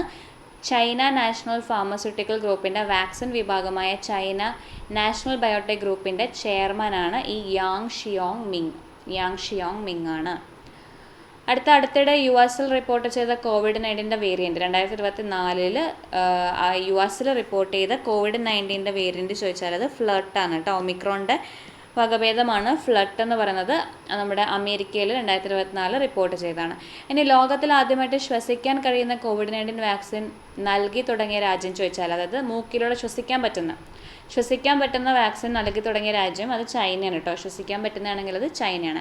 COVID-19 പാൻഡമിക് സമയത്ത് സാമൂഹിക സുരക്ഷാ ആനുകൂല്യങ്ങൾക്കൊപ്പം പുതിയ തൊഴിൽ സൃഷ്ടിക്കുന്നതിനും തൊഴിൽ നഷ്ടം പുനഃസ്ഥാപിക്കുന്നതിനും പ്രോത്സാഹനം നൽകുന്നതിനുമായി കേന്ദ്ര സർക്കാർ അവതരിപ്പിച്ച പദ്ധതിയുടെ പേര് ചോദിച്ചാൽ അത് ആത്മനിർഭർ ഭാരത് റോസ്ഗാർ യോജനയാണ്. ആത്മനിർഭർ ഭാരത് റോസ്ഗാർ യോജന. തൊഴിൽ നഷ്ടപ്പെടുന്നത് പുനരാവിഷ്കരിക്കാൻ അല്ലെങ്കിൽ തൊഴിൽ കൊടുക്കാൻ വേണ്ടിയിട്ടുള്ളത്. പാൻഡമിക് സമയത്ത് സാമൂഹിക സുരക്ഷാ ആനുകൂല്യങ്ങൾക്കൊപ്പം തൊഴിൽ സൃഷ്ടിക്കാനും വേണ്ടിയുള്ള പദ്ധതിയാണ് ആത്മനിർഭർ ഭാരത് റോസ്ഗാർ യോജന എന്ന് പറയുന്നത്. ഇനി മാറി മറിഞ്ഞ് COVID-19 വകഭേദങ്ങൾ KP2, KP1.1, KP3, പിന്നെ ഫ്ലേർട്ട് വേരിയൻസ്. അപ്പോൾ ഏതൊക്കെയാണ്? KP2 എന്താണ്, KP1.1 എന്താണ്, KP3 എന്താണെന്നൊക്കെ പറഞ്ഞാൽ അതും COVID-19 വകഭേദങ്ങളാണ് കേട്ടോ. അതുപോലെ ഫ്ലേർട്ട് നമ്മൾ പറഞ്ഞു US റിപ്പോർട്ട് ചെയ്തതാണ്. ഈ KP2 എന്ന് പറയുന്നത് UK റിപ്പോർട്ട് ചെയ്ത വകഭേദമാണ് കേട്ടോ. KP2 UK റിപ്പോർട്ട് ചെയ്ത വകഭേദമാണ്. ഇനി 2024 ഏപ്രിലിൽ സൗദി അറേബ്യയിൽ സ്ഥിരീകരിച്ച COVID-19 വൈറസിന് സമാനമായ വൈറസ് രോഗം ചോദിച്ചുള്ളത് MERS ആണ് കേട്ടോ. ഞാൻ പറഞ്ഞില്ലേ നമ്മുടെ 2023 ജൂലൈയിലാണ് MERS സ്ഥിരീകരിച്ചതെങ്കിൽ അത് UAE-യിലും, 2024 ഏപ്രിലാണ് സ്ഥിരീകരിച്ചതെങ്കിൽ അത് സൗദി അറേബ്യയിലാണ് MERS സ്ഥിരീകരിച്ചത്. ഇനി കുട്ടികളിലെ മാനസിക സമ്മർദ്ദം ലഘൂകരിക്കാനായി പോലീസ് ആരംഭിച്ച പദ്ധതി, അത് COVID-19 ഒരു സമയത്ത് ആരംഭിച്ച പദ്ധതിയാണ്, പോലീസിൻ്റെയാണ്, നമ്മുടെ കേരള പോലീസിൻ്റെ പദ്ധതിയാണ്. അതാണ് ചിരി കേട്ടോ. ചിരിയാണ്. ചിരി ആരംഭിച്ച വർഷം നോക്കിക്കോ 2020 കേട്ടോ. ഇതൊക്കെ സ്റ്റേറ്റ്മെൻ്റ് ആക്കിയിട്ട് തരാം. ചിരി ഇത് ചിരിയാണ് പദ്ധതി, ഇത് ഈ വട്ടം അല്ലെങ്കിൽ 2020 2019 ആരംഭിച്ചു എന്നൊക്കെ പറഞ്ഞ് തന്നു കഴിഞ്ഞാൽ നമ്മളവിടെ പെട്ടു. അപ്പോൾ 2020 ആരംഭിച്ച പദ്ധതിയാണ് നമ്മുടെ ചിരി എന്ന് പറയുന്നത്. കോവിഡുമായിട്ട് ബന്ധപ്പെട്ട് ആലോചിച്ച് കഴിഞ്ഞാൽ നമുക്ക് കിട്ടും. 2020 ആരംഭിച്ചതാണ്. ഇനി സിംഗപ്പൂരിൽ വീണ്ടും കോവിഡ് തരംഗം. മെയ് 5 മുതൽ 11 വരെ 25,900 കേസുകളാണ് രാജ്യത്ത് റിപ്പോർട്ട് ചെയ്തത്. ഇതും 2024 ബന്ധപ്പെട്ടതാണ്. ഈ ഇടയ്ക്ക് കോവിഡ് തരംഗം ഏറ്റവും കൂടുതൽ ശക്തമായിട്ടുള്ള രാജ്യം ചോദിച്ചാൽ സിംഗപ്പൂറാണ് കേട്ടോ. സിംഗപ്പൂരിലാണ് കോവിഡ് തരംഗം കുറേ കേസുകളൊക്കെ അടുത്തിടെ റിപ്പോർട്ട് ചെയ്ത സ്ഥലം ചോദിച്ചുള്ളത് നമ്മുടെ സിംഗപ്പൂറാണ്. ഇനി COVID-19 സമയത്ത് വയോജനങ്ങൾക്ക് സുരക്ഷ ഒരുക്കുന്നതിനുള്ള കുടുംബശ്രീ നടപ്പിലാക്കിയ പദ്ധതിയാണെങ്കിൽ അത് ഗ്രാൻഡ് കെയർ പ്രൊജക്റ്റാണ്. അപ്പോൾ ഗ്രാൻഡ് കെയർ പ്രൊജക്റ്റ് നമ്മുടെ വയോജനങ്ങൾക്ക് വേണ്ടിയുള്ളതാണ്. കുടുംബശ്രീൻ്റെ പദ്ധതിയാണ് ഗ്രാൻഡ് കെയർ പ്രൊജക്റ്റ്. ഇനി പിറോള എന്ന് പറയുന്നത് കോവിഡിൻ്റെ ഒരു വകഭേദം തന്നെയാണ് കേട്ടോ. ഇസ്രയേൽ, ഡെൻമാർക്ക് സ്ഥലങ്ങളിൽ കണ്ടുവന്നതാണ്. 2023 നവംബറിൽ സ്ഥിരീകരിച്ചാണ് പിറോള, അല്ലെങ്കിൽ ഇതിന് വേറൊരു പേര് BA.2.86 അല്ലെങ്കിൽ പിറോള എന്ന് പറയുന്നത്. നമ്മുടെ ഓഗസ്റ്റ് നവംബർ മാസങ്ങളിൽ ഇസ്രയേൽ, ഡെൻമാർക്കിലൊക്കെ സ്ഥിരീകരിച്ചതാണ്. ഇനി 2024 മെയ്യിൽ ഇന്ത്യയിൽ റിപ്പോർട്ട് ചെയ്ത കോവിഡിൻ്റെ വകഭേദം ചോദിച്ചാൽ അത് KP1 KP2 ആണ് കേട്ടോ. ഇന്ത്യയിൽ റിപ്പോർട്ട് ചെയ്തതാണ്. JN1 വൈറസിൻ്റെ വകഭേദങ്ങളാണ് ഈ KP1 KP2 എന്ന് പറയുന്നത്. അതുപോലെ ഈ ഫ്ലട്ട് എന്ന് പറയുന്നത് JN1 വകഭേദമാണ്. അതുപോലെ ഒമിക്രോണിൻ്റെ ഉപവകഭേദമാണ്. ഒമിക്രോൺ വകഭേദം വന്ന് JN1 ആയി, അതിൻ്റെ വകഭേദമാണ് ഫ്ലട്ട് എന്ന് പറയുന്നത്. ഇപ്പോൾ കോവിഡായിട്ട് ബന്ധപ്പെട്ട ഒട്ടുമിക്ക വകഭേദങ്ങളും മറ്റു കാര്യങ്ങളൊക്കെ ഞാൻ റിസർച്ച് ചെയ്ത് കണ്ടുപിടിച്ച് ഇതിൽ ഉൾപ്പെടുത്തിയിട്ടുണ്ട്. ഇനിയും ഉണ്ടായിരിക്കും, നമ്മൾ കണ്ണിപ്പെടാത്ത ന്യൂസൊക്കെ ഉണ്ടായിരിക്കും. അപ്പോൾ ഈ കോവിഡുമായിട്ട് ബന്ധപ്പെട്ടൊക്കെ ഒരു സെപ്പറേറ്റ് ആയിട്ട് എഴുതി വെക്കുക. കാരണം ഏതെങ്കിലുമൊക്കെ ന്യൂസ് വരാൻ ചാൻസ് ഉണ്ട്. സ്റ്റേറ്റ്മെൻറ്റൊക്കെ ഇട്ട് വന്നു കഴിഞ്ഞാൽ ചിലപ്പോൾ അവർ 2020 ഒരു സ്റ്റേറ്റ്മെൻറ്റ് 2020 ഒക്കെ ഉള്ള സ്റ്റേറ്റ്മെൻറ്റൊക്കെ വേണമെങ്കിൽ ഇൻക്ലൂഡ് ആക്കാം. അപ്പോൾ അതൊക്കെ കറക്റ്റായിട്ട് പഠിച്ചിട്ട് പോവാം. അടുത്ത ക്വസ്റ്റ്യനിലോട്ട് പോവാം. BCG വാക്സിൻ ഏത് രോഗപ്രതിരോധത്തിന് വേണ്ടിയുള്ളതാണ്? BCG ഏതിന് വേണ്ടിയുള്ളതാണെന്ന് ചോദിച്ചാൽ ഏതിനാണ്? ക്ഷയമാണ് കേട്ടോ. ക്ഷയത്തിന് വേണ്ടിയുള്ളതാണ് BCG വാക്സിൻ. ഇനി ടാബ് വാക്സിൻ ഉപയോഗിക്കുന്ന എൻറ്ററിക് ഫീവർ ഏതാണെന്ന് ചോദിച്ചാൽ ടാബ് വാക്സിൻ ഉപയോഗിക്കുന്നത് എൻറ്ററിക് ഫീവറിനെതിരെ കേട്ടോ. അത്രേ ഉള്ളൂ. ടാബ് വാക്സിൻ ഉപയോഗിക്കുന്നത് ഏതിനെതിരെയാണെന്ന് ചോദിച്ചാൽ എൻറ്ററിക് ഫീവറാണ്. ടാബ് വാക്സിൻ ആണെങ്കിൽ എൻറ്ററിക് ഫീവറിന് എതിരെയാണ്. പെൻറ്റാവാലൻ്റ് വാക്സിൻ ഉപയോഗിക്കുന്നത് നമ്മൾ നേരത്തെ കുറേ ക്ലാസ്സിൽ പറഞ്ഞിട്ടുള്ളതാണ്. പെൻറ്റാവാലൻ്റ് വാക്സിൻ ഉപയോഗിക്കുന്ന ഏതൊക്കെ രോഗങ്ങൾക്കെതിരെയാണെന്ന് ചോദിച്ചാൽ ഒന്ന് നമ്മൾ DPT പഠിക്കുക. DPT വാക്സിൻ ഉണ്ടല്ലോ, അതുണ്ട്. അപ്പോൾ ഡിഫ്തീരിയ, പെർട്ടൂസിസ്, ടെറ്റനസ് ഉണ്ട്. അതിൻ്റെ കൂടെ എന്താണ്? Influenza B, Haemophilus influenza B, HIV പഠിക്കുക. അതേപോലെ ഹെപ്പറ്റൈറ്റിസ് ബിയും ഉണ്ട് കേട്ടോ. ഹെപ്പറ്റൈറ്റിസ് ബിയും ഹീമോഫിലസ് ഇൻഫ്ലുവൻസ ബി ഉണ്ട്. ഇനി MMR വാക്സിൻ ഉപയോഗിക്കുന്നത് എന്തിനൊക്കെ എതിരാന്ന് നോക്കാം നമുക്ക്. MMR വാക്സിന് എന്തിനൊക്കെ എതിരെയുള്ള വാക്സിനാണെന്ന് ചോദിച്ചാൽ മംസ്, മീസൽസ്, റുബല്ല കേട്ടോ. മംസ് ഉണ്ട്, അത് മുണ്ടുനീര്, മീസൽസ്, പിന്നെ റുബല്ല, ഈ 3 എണ്ണത്തിനെതിരെയാണ് നമ്മൾ MMR വാക്സിൻ ഉപയോഗിക്കുന്നത്. ഇനി HIV വാക്സിനേഷൻ ഉപയോഗിക്കുന്നത് ഇൻഫ്ലുവൻസയ്ക്കെതിരെയാണ്. വാരിസെല്ല ആണെങ്കിൽ അത് ചിക്കൻ പോക്സിനെതിരെയാണ്. വാരിയിട്ട് നമ്മൾ ചിക്കനൊക്കെ വാരിയിട്ട് സെല്ല് ചെയ്തെന്ന് ആലോചിച്ചാൽ മതി. വാരിസെല്ല ആണെങ്കിൽ ചിക്കൻ പോക്സിനെതിരെയുള്ളതാണ്. അതേപോലെ വേരിയോള ആണെങ്കിൽ സ്മോൾ പോക്സ്, വസൂരിക്കെതിരെയുള്ളതുമാണ്. ഇനി കുറച്ച് ടെസ്റ്റുകളും അത് എന്തിനു വേണ്ടിയുള്ളതാണെന്ന് നമുക്ക് നോക്കാം. ടൈം ടെസ്റ്റ് ഏത് രോഗത്തിനെതിരെ ഉള്ളതെന്ന് ചോദിച്ചാൽ TBക്കെതിരെയാണ് കേട്ടോ. ടൈം ടെസ്റ്റ് നമ്മുടെ ക്ഷയം, TBക്കെതിരെയാണ്. വൈഡൽ ടെസ്റ്റ് ആണെങ്കിലോ നമ്മുടെ ചെറുകുടലിനെ ബാധിക്കുന്ന ടൈഫോയിഡിനെതിരെയാണ് വൈഡൽ ടെസ്റ്റ്. ഷിക്ക് ടെസ്റ്റ് ആണെങ്കിൽ ഡിഫ്തീരിയ അല്ലെങ്കിൽ തൊണ്ടമുള്ളിനെതിരെ ഉള്ളതാണ്. ഇനി VDRL ടെസ്റ്റ് ഉണ്ട്. VDRL ടെസ്റ്റ് ആണെങ്കിൽ സിഫിലിസിനെതിരെയുള്ള ടെസ്റ്റാണ് VDRL ടെസ്റ്റ്. ഹിസ്റ്റമീൻ ടെസ്റ്റ് അല്ലെങ്കിൽ ലെപ്രാമിൻ ടെസ്റ്റ്. ലെപ്രാമിൻ കേൾക്കുമ്പോൾ നമുക്കറിയാം ലെപ്രസി ലെപ്രസി എന്നുള്ള രീതിയിൽ കുഷ്ഠം ആലോചിക്കുക കേട്ടോ. അതുപോലെ ഹിസ്റ്റമിൻ ടെസ്റ്റ് ചെയ്തതിനെതിരെയെന്ന് ചോദിച്ചാൽ അതും കുഷ്ഠത്തിനെതിരെയാണ് അല്ലേ ഹിസ്റ്റമിൻ ടെസ്റ്റ്. പാപ്സ്മിയർ ടെസ്റ്റ് എന്തിനെതിരെയാണ്? സെർവിവാക്കൽ ക്യാൻസറിനെതിരെയാണ്. പാപ്സ്മിയർ ടെസ്റ്റ് സെർവിക്കൽ ക്യാൻസറിനെതിരെയാണ്. ഇനി വാസർമാൻ ടെസ്റ്റ്, വാസർമാൻ ആണെങ്കിലും സിഫിലിസിനെതിരെയാണ്. VDRL ടെസ്റ്റും വാസർമാനും സിഫിലിസിനെതിരെയാണ്. ഇനി നേവ ടെസ്റ്റ് അല്ലെങ്കിൽ PCR നമ്മുടെ കോവിഡായിട്ട് ബന്ധപ്പെട്ടതാണ്. അത് കൂടാണ്ട് ഒരെണ്ണത്തിനും കൂടെ ഉണ്ട്. നേവ ടെസ്റ്റും PCR എന്തിനെതിരെയാണ്? എയ്ഡ്സിനെതിരെയാണ് കേട്ടോ, എയ്ഡ്സിനെതിരെ. ഇഷിഹാര ടെസ്റ്റ്, ഇഷിഹാര ആണെങ്കിൽ കളർ ബ്ലൈൻഡ്നെസ്സിനെതിരെയാണ്, വർണ്ണാന്ധതയ്ക്കെതിരെയാണ് ഇഷിഹാര. മാമോഗ്രഫി ആണെങ്കിൽ ബ്രസ്റ്റ് ക്യാൻസറാണ്. ബയോപ്സി ആണെങ്കിൽ ക്യാൻസറാണ്. ഇനി ഡോക്സിസൈക്ലിൻ ഗുളികകൾ എന്തിനെതിരെയാണെന്ന് ചോദിക്കാം. ഡോക്സിസൈക്ലിൻ ഗുളികകളാണെങ്കിൽ എലിപ്പനിക്കെതിരെ ഉള്ളതാണ് ഡോക്സിസൈക്ലിൻ ഗുളികകൾ.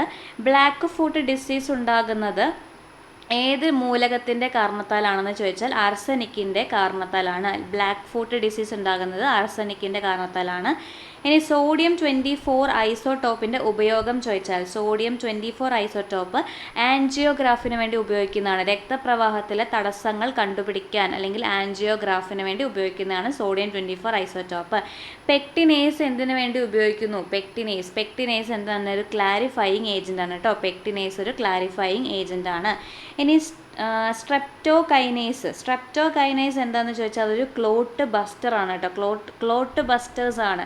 സ്ട്രെപ്റ്റോകൈനേസ് ഒരു ക്ലോട്ട് ബസ്റ്റേഴ്സ് ആയിട്ട് ആക്ട് ചെയ്യുന്നു. സൈക്ലോസ്പോറിൻ എ എന്തുമായിട്ട് ബന്ധപ്പെട്ടാണ്? ഇമ്മ്യൂണോ സപ്രസീവ് ഏജൻ്റ് ആണ്. സൈക്ലോസ്പോറിൻ എ എന്ന് പറയുന്നത് ഒരു ഇമ്മ്യൂണോ സപ്രസീവ് ഏജൻ്റ് ആണ്. ഇനി സ്റ്റാറ്റിൻ എന്ന് പറയുന്നത് എന്താണ്? ഒരു കൊളസ്ട്രോളിനെതിരെ ഉപയോഗിക്കുന്ന, ബ്ലഡ് കൊളസ്ട്രോൾ ലോവർ ചെയ്യാനൊക്കെ നമ്മൾ ഉപയോഗിക്കുന്നതാണ് സ്റ്റാറ്റിൻ എന്ന് പറയുന്നത്. സ്റ്റാറ്റിൻ കണ്ടുപിടിച്ച ജാപ്പനീസ് ശാസ്ത്രജ്ഞൻ ഈയിടയ്ക്ക് മരിച്ചു പോയിട്ടുണ്ട്. അത് ആരാണെന്ന് നിങ്ങൾ കണ്ടുപിടിക്കുക കേട്ടോ. ഒരു അഖീര ആണ്. കറക്റ്റ് ഫുൾ നെയിം എനിക്ക് ഓർമ്മയില്ല. അഖീര സ്റ്റാറ്റിൻ കണ്ടുപിടിച്ചത്. ഇനി ഹിസ്റ്റമിൻ ടെസ്റ്റ് നമ്മൾ നേരത്തെ പറഞ്ഞതാണ്, കുഷ്ഠരോഗത്തിനെതിരെയാണ്. ടൂർണിക്കൈറ്റ് ടെസ്റ്റ് അത് നമ്മൾ ഡെങ്കു പനിക്കെതിരാണ് കേട്ടോ. ടൂർണിക്കൈറ്റ് ടെസ്റ്റ് ഡെങ്കു പനിക്കെതിരെയും. ടാബ് വാക്സിൻ എൻറ്ററിക് ഫീവർ അല്ലെങ്കിൽ ടൈഫോയിഡും ശരിയാണ് കേട്ടോ. ഓക്കെ, അപ്പം ടാബ് വാക്സിൻ എൻറ്ററിക് ഫീവർ അല്ലെങ്കിൽ ടൈഫോയിഡ് കേട്ടോ. ടൈഫോയിഡിനെതിരെ. ഈ ടാബിൻ്റെ ഫുൾ ഫോം തന്നെ ടൈഫോയിഡ്, പാരാടൈഫോയിഡ്, A-B എന്നാണെന്ന്. A and B. Typhoid, paratyphoid, A and B എന്നാണ് എൻ്റെ ഫുൾ ഫോം തന്നെ പറയുന്നത്. ഇനി MMR വാക്സിനും പെൻഡാവലൻ്റ് നമ്മൾ ഓൾറെഡി പറഞ്ഞു. HIV നമ്മൾ പറഞ്ഞു, ഇൻഫ്ലുവൻസയ്ക്കെതിരെയാണ്. പയോറിയ എന്ന് പറയുന്നത് മോണയിൽ ബാധിക്കുന്ന ഒരു തരം അണുബാധനെ പറയുന്ന പേരാണ് കേട്ടോ. പയോറിയ എന്ന് പറയുന്നത് മോണയെ ബാധിക്കുന്ന ഒരു തരം അണുബാധയാണ് പയോറിയ. ഇനി ഫാസ്റ്റ് എന്ന് പറയുന്നത് സ്ട്രോക്ക് കണ്ടുപിടിക്കാനുള്ള ടെസ്റ്റാണ് കേട്ടോ. ഫാസ്റ്റ് എന്ന് പറയുന്നത് സ്ട്രോക്ക് കണ്ടുപിടിക്കാനുള്ള ഒരു test. Focused assessment with sonography in trauma എന്നാണ് ഫാസ്റ്റിൻ്റെ ഫുൾ ഫോം കേട്ടോ. ഫാസ്റ്റാണ്, S നോക്കിയാൽ മതി. അത് സ്ട്രോക്കിനെതിരെയാണെന്ന് ആലോചിക്കുക. ഇനി CB NAT പരിശോധന. CB NAT നമ്മൾ നേരത്തെ നാറ്റ് പറഞ്ഞു അല്ലേ. COVID-19 നമ്മൾ എടുക്കുന്ന ഒരു പരിശോധനയാണ് PCR NAT എന്ന് പറഞ്ഞത്. അതുപോലെ CB NAT പരിശോധനയാണെങ്കിൽ അത് ക്ഷയത്തിനെതിരെയാണ് കേട്ടോ. CB NAT പരിശോധന ക്ഷയത്തിനെതിരെയാണ്. ട്രെഡ്മിൽ ടെസ്റ്റ് ഉണ്ട്. ട്രെഡ്മിൽ ടെസ്റ്റ് നമ്മൾ കാണാറില്ല. ട്രെഡ്മിൽ ജിമ്മിലൊക്കെ വർക്ക് ചെയ്യുന്ന ആൾക്കാർക്ക് ഹൃദയാഘാതമൊക്കെ ഉണ്ടായി ഇപ്പോൾ കുറേ പേര് മരിക്കുന്നുണ്ടല്ലോ ജിമ്മിൽ വർക്ക് ചെയ്തുകൊണ്ടിരിക്കുക. ട്രെഡ്മിൽ എന്താ? ഹൃദയവുമായിട്ട് ബന്ധപ്പെട്ട ടെസ്റ്റാണ് ട്രെഡ്മിൽ കേട്ടോ. ട്രെഡ്മിൽ. ഇനി അടുത്തത് മൂത്രത്തിൽ ബൈൽ പിഗ്മെൻറ്റ് അതിൻ്റെ പ്രസൻസ് അറിയാൻ ഉപയോഗിക്കുന്ന ടെസ്റ്റ് ചോദിച്ചാൽ അത് മെലിൻ ടെസ്റ്റാണ് കേട്ടോ. മെലിൻ മൂത്രത്തിൽ നമ്മുടെ ബിലിറുബിൻ അല്ലെങ്കിൽ ബൈൽ പിഗ്മെൻറ്റിൻ്റെ ഒരു പ്രസൻസ് അറിയാൻ വേണ്ടി ഉപയോഗിക്കുന്നതാണ് മെലിൻ ടെസ്റ്റ്. ഇനി ഇതിൻ്റെ കൂട്ടത്തിൽ നമുക്ക് കുറച്ച് ഐസോടോപ്പുകളും അതെന്തിനു വേണ്ടിയിട്ടുള്ള ചികിത്സയ്ക്ക് ഉപയോഗിക്കുന്നതാണെന്നും കൂടി നോക്കാം. കോബാൾട്ട് 60 ഏത് ചികിത്സയ്ക്ക് വേണ്ടി ഉപയോഗിക്കുന്നതെന്ന് ചോദിച്ചാൽ ക്യാൻസർ ചികിത്സയാണ് കേട്ടോ. Cobalt 60 cancer ചികിത്സയാണെങ്കിൽ. ഗോൾഡ് 198 അത് ലുക്കീമിയക്കെതിരെയുള്ള ചികിത്സയാണ്. ഇനി സോഡിയം 24 നമ്മൾ നേരത്തെ പറഞ്ഞാണ് ആൻജിയോഗ്രാം ടെസ്റ്റ് അല്ലെങ്കിൽ നമ്മുടെ ബ്ലഡ് വെസൽസിലേക്ക് തടസ്സങ്ങൾ നീക്കം ചെയ്യാൻ വേണ്ടിയാണ്. ഇനി മെർക്കുറി 197 ആണെങ്കിൽ അത് കിഡ്നി സ്കാനിങ്ങിന് വേണ്ടിയിട്ടാണ് ഉപയോഗിക്കുന്നത്. മെർക്കുറി 197 ആണെങ്കിൽ കിഡ്നി സ്കാനിങ്ങിന് വേണ്ടിയിട്ടും. ഫോസ്ഫറസ് 31 ആണെങ്കിലോ ഫോസ്ഫറസ് 31 ആണെങ്കിൽ സസ്യങ്ങളിലെ മൂവ്മെൻറ്റ് ട്രേസ് ചെയ്യാൻ വേണ്ടി സസ്യങ്ങളിൽ ട്രേസറായിട്ട് ഉപയോഗിക്കുന്നതാണ് ഫോസ്ഫറസ് 31. അപ്പോൾ ഫോസ്ഫറസ് 32 ആണെങ്കിലോ ഫോസ്ഫറസ് 32 സ്കിൻ ബോൺ ക്യാൻസറിൻ്റെ എഗനിസ്റ്റ് ആയിട്ട് ഉപയോഗിക്കുന്നതാണ്. ഫോസ്ഫറസ് 32 ആണെങ്കിൽ സ്കിൻ ബോൺ ക്യാൻസറിന് എഗെയിൻസ്റ്റ് ആയിട്ട് ഉപയോഗിക്കുന്നതാണ്. ഇനി യുറേനിയം 235 അല്ലെങ്കിൽ സമ്പുഷ്ട യുറേനിയം എന്നറിയപ്പെടുന്നത് ആണവ നിലയങ്ങളിൽ ഇന്ധനമായിട്ട് ഉപയോഗിക്കുന്നു. അയൺ 59 ആണെങ്കിൽ അനീമിയയ്ക്ക് വേണ്ടി ഉപയോഗിക്കുന്നു. ഇനി കാർബൺ 12 എന്ന് പറയുന്നത് അറ്റോമിക് മാസ് അളക്കാൻ വേണ്ടി ഉപയോഗിക്കുന്നതാണ്. അതുപോലെ കാർബൺ ഡേറ്റിങ്ങിന് ഉപയോഗിക്കുന്ന കാർബൺ ഐസോട്ടോപ്പ് ചോദിച്ചാൽ അത് കാർബൺ 14. ഇനി ക്യാൻസർ, ട്യൂമർ അതിൻ്റെയൊക്കെ രോഗനിർണയത്തിന് ഉപയോഗിക്കുന്ന 2 ഐസോട്ടോപ്പുകൾ, ക്യാൻസറും ട്യൂമർ പോലുള്ള രോഗനിർണയത്തിന് ഉപയോഗിക്കുന്ന 2 ഐസോട്ടോപ്പുകളാണ് കൊബാൾട്ട് 60യും അയഡിൻ 131 കേട്ടോ. കൊബാൾട്ട് 60യും അയഡിൻ 131. ഇതിൽ അയഡിൻ 131 മാത്രം ചോദിച്ചു കഴിഞ്ഞാൽ എന്തുണ്ട്, ഹൈപ്പർ തൈറോയിഡിസത്തിന് എഗനിസ്റ്റ് ആയിട്ട് യൂസ് ചെയ്യാം കേട്ടോ. ഹൈപ്പർ തൈറോയിഡിസത്തിന് എഗനിസ്റ്റ് ആയിട്ട് യൂസ് ചെയ്യുന്നതാണ് അയഡിൻ 131. ഇനി ടെക്നീഷ്യം 99 ആണെങ്കിൽ ഗാമ റേസിൻ്റെ സ്കാനിങ്ങിന് വേണ്ടി ഉപയോഗിക്കുന്നതാണ്. ടെക്നീഷ്യം 99 ഗാമ റേസിൻ്റെ സ്കാനിങ്ങിന് വേണ്ടിയിട്ട് ഉപയോഗിക്കുന്നതാണ്. അടുത്ത ക്വസ്റ്റ്യൻ ആണ് ഖരമാലിന്യ സംസ്കരണത്തിലെ മികവിന് തദ്ദേശ സ്വയംഭരണ സ്ഥാപനങ്ങൾക്കുള്ള കേരള സർക്കാരിൻ്റെ ശുചിത്വ പുരസ്കാരം ഏതാണെന്ന്. ഖരമാലിന്യ സംസ്കരണത്തിന് മികവിനുള്ള തദ്ദേശ സ്വയംഭരണ സ്ഥാപനങ്ങൾക്കുള്ള കേരള സർക്കാരിൻ്റെ ശുചിത്വ പുരസ്കാരമാണ്. ആൻസർ നവകേരള പുരസ്കാരമാണ് കേട്ടോ. 2021 സി ആണ്, നവകേരള പുരസ്കാരമാണ്. ഇനി നമ്മുടെ ലോക്ക്ഡൗൺ കാലത്ത് ഗാർഹിക മാലിന്യ സംസ്കരണം മുൻനിർത്തി ഹരിത കേരളം മിഷൻ സംഘടിപ്പിക്കുന്ന ചലഞ്ച് ചോദിച്ചാൽ അത് ആരോഗ്യമുള്ള നാടിന് വൃത്തിയുള്ള വീട് എന്നാണ്. ഇനി പകർച്ചവ്യാധികൾക്കെതിരെ കേരള സർക്കാർ ആരംഭിച്ച 1 വർഷം നീണ്ടു നിൽക്കുന്ന ജാഗ്രതാ യജ്ഞമാണ് ആരോഗ്യ ജാഗ്രത. അത് നോക്കിക്കോ, പകർച്ചവ്യാധിക്കെതിരെയുള്ള 1 വർഷം നീണ്ടു നിൽക്കുന്ന ജാഗ്രതാ യജ്ഞമാണ് ആരോഗ്യ ജാഗ്രത. ഇനി പരിസ്ഥിതി സൗഹാർദ്ദമായ വാഹനങ്ങളുടെ നിർമ്മാണവും വിപണനവും പ്രോത്സാഹിപ്പിക്കുന്നതിൻ്റെ ഭാഗമായിട്ട് 2015 ഏപ്രിൽ 1 കേന്ദ്ര സർക്കാർ ആരംഭിച്ച പദ്ധതിയാണ് ഫെയിം എന്ന് പറയുന്നത്. അത് ഈ ഫെയിം എന്ന് പറയുന്ന ആ സ്കീം എന്തുമായിട്ട് ബന്ധപ്പെട്ടതാണെന്ന് ചോദിച്ചൊരു PYQ ചോദിച്ചിട്ടുണ്ട്. അതായത് ഇലക്ട്രിക് വാഹനങ്ങളുടെ നിർമ്മാണവും വിപണനവും പ്രോത്സാഹിപ്പിക്കാൻ വേണ്ടിയിട്ട് 2015 ഏപ്രിൽ 1 ആരംഭിച്ചതാണ്. ഇപ്പോൾ ഫെയിം സെക്കൻഡ് പാർട്ട് ഇറങ്ങിയിട്ടുണ്ട് കേട്ടോ. 2024 ഫെയിമിൻ്റെ സെക്കൻഡ് പാർട്ട് ഇറങ്ങിയിട്ടുണ്ട്. ഫെയിമിൻ്റെ ഫുൾ ഫോം വന്നിട്ട് faster adoption and manufacturing of hybrid and electric vehicles in India എന്നാണ്. 2015 വന്നതാണ്. ഇലക്ട്രിക് വാഹനങ്ങളുടെ ഉൽപ്പാദനവുമായിട്ട് ബന്ധപ്പെട്ടതാണ്. ഓക്കെ, ഇനി നമ്മുടെ കേരളത്തിലെ ഖരമാലിന്യ സംസ്കരണ പദ്ധതിൻ്റെ പേര് ചോദിച്ചാൽ അത് മാറ്റമാണ് കേട്ടോ. ഖരമാലിന്യ പദ്ധതിൻ്റെ പേരാണ് മാറ്റം. തെളിമയും ഉണ്ട്. മാറ്റം എന്ന് പറയുന്നത് നമ്മുടെ വേൾഡ് ബാങ്കും അതുപോലെ ഏഷ്യൻ ഇൻഫ്രാസ്ട്രക്ചർ ഇൻവെസ്റ്റ്മെൻറ്റ് ബാങ്കും രണ്ടുപേരും കൂടി സഹായം നൽകിയിട്ട് നമ്മുടെ സംസ്ഥാനത്ത് വന്ന ഒരു ഖരമാലിന്യ പദ്ധതിയാണ് മാറ്റം എന്ന് പറയുന്നത്. തെളിമ എന്താണെന്ന് ചോദിച്ചാൽ തെളിമയും ഒരു ഖരമാലിന്യ സംസ്കരണ പദ്ധതിയുമായിട്ട് ബന്ധപ്പെട്ട് തന്നെയാണ്. ഒക്കെ അടുത്ത ക്വസ്റ്റ്യനിലോട്ട് പോവാം. ഒരു ബസ്സിൽ റെയർ വ്യൂ മിററായി ഉപയോഗിക്കുന്ന കോൺവെക്സ് ദർപ്പണത്തിൻ്റെ ഫോക്കസ് ദൂരം 0.2 മീറ്റർ ആണ്. അതിൻ്റെ വക്രത ആരം എത്രയാണെന്നാണ് ചോദിച്ചിരിക്കുന്നത്. വക്രത ആരം R = F/2 എന്നാണ് ഇക്വേഷൻ. അപ്പോൾ 0.5 ആണ് ഫോക്കസ് ദൂരം എന്ന് പറഞ്ഞിട്ടുണ്ടല്ലേ. 0.5 നമുക്ക് എങ്ങനെ എഴുതാം? 0.5 നമുക്ക് 10/2 അല്ലേ, 10/2 അല്ലെങ്കിൽ എന്താ 1/5 എന്ന് എഴുതാം അല്ല, 5/10 എന്ന് എഴുതാം. ഓക്കെ, 5/10 × 2. ഓക്കെ, 5/10 × 2 ആണ്. അതായത് 5/20 എന്ന് വരും.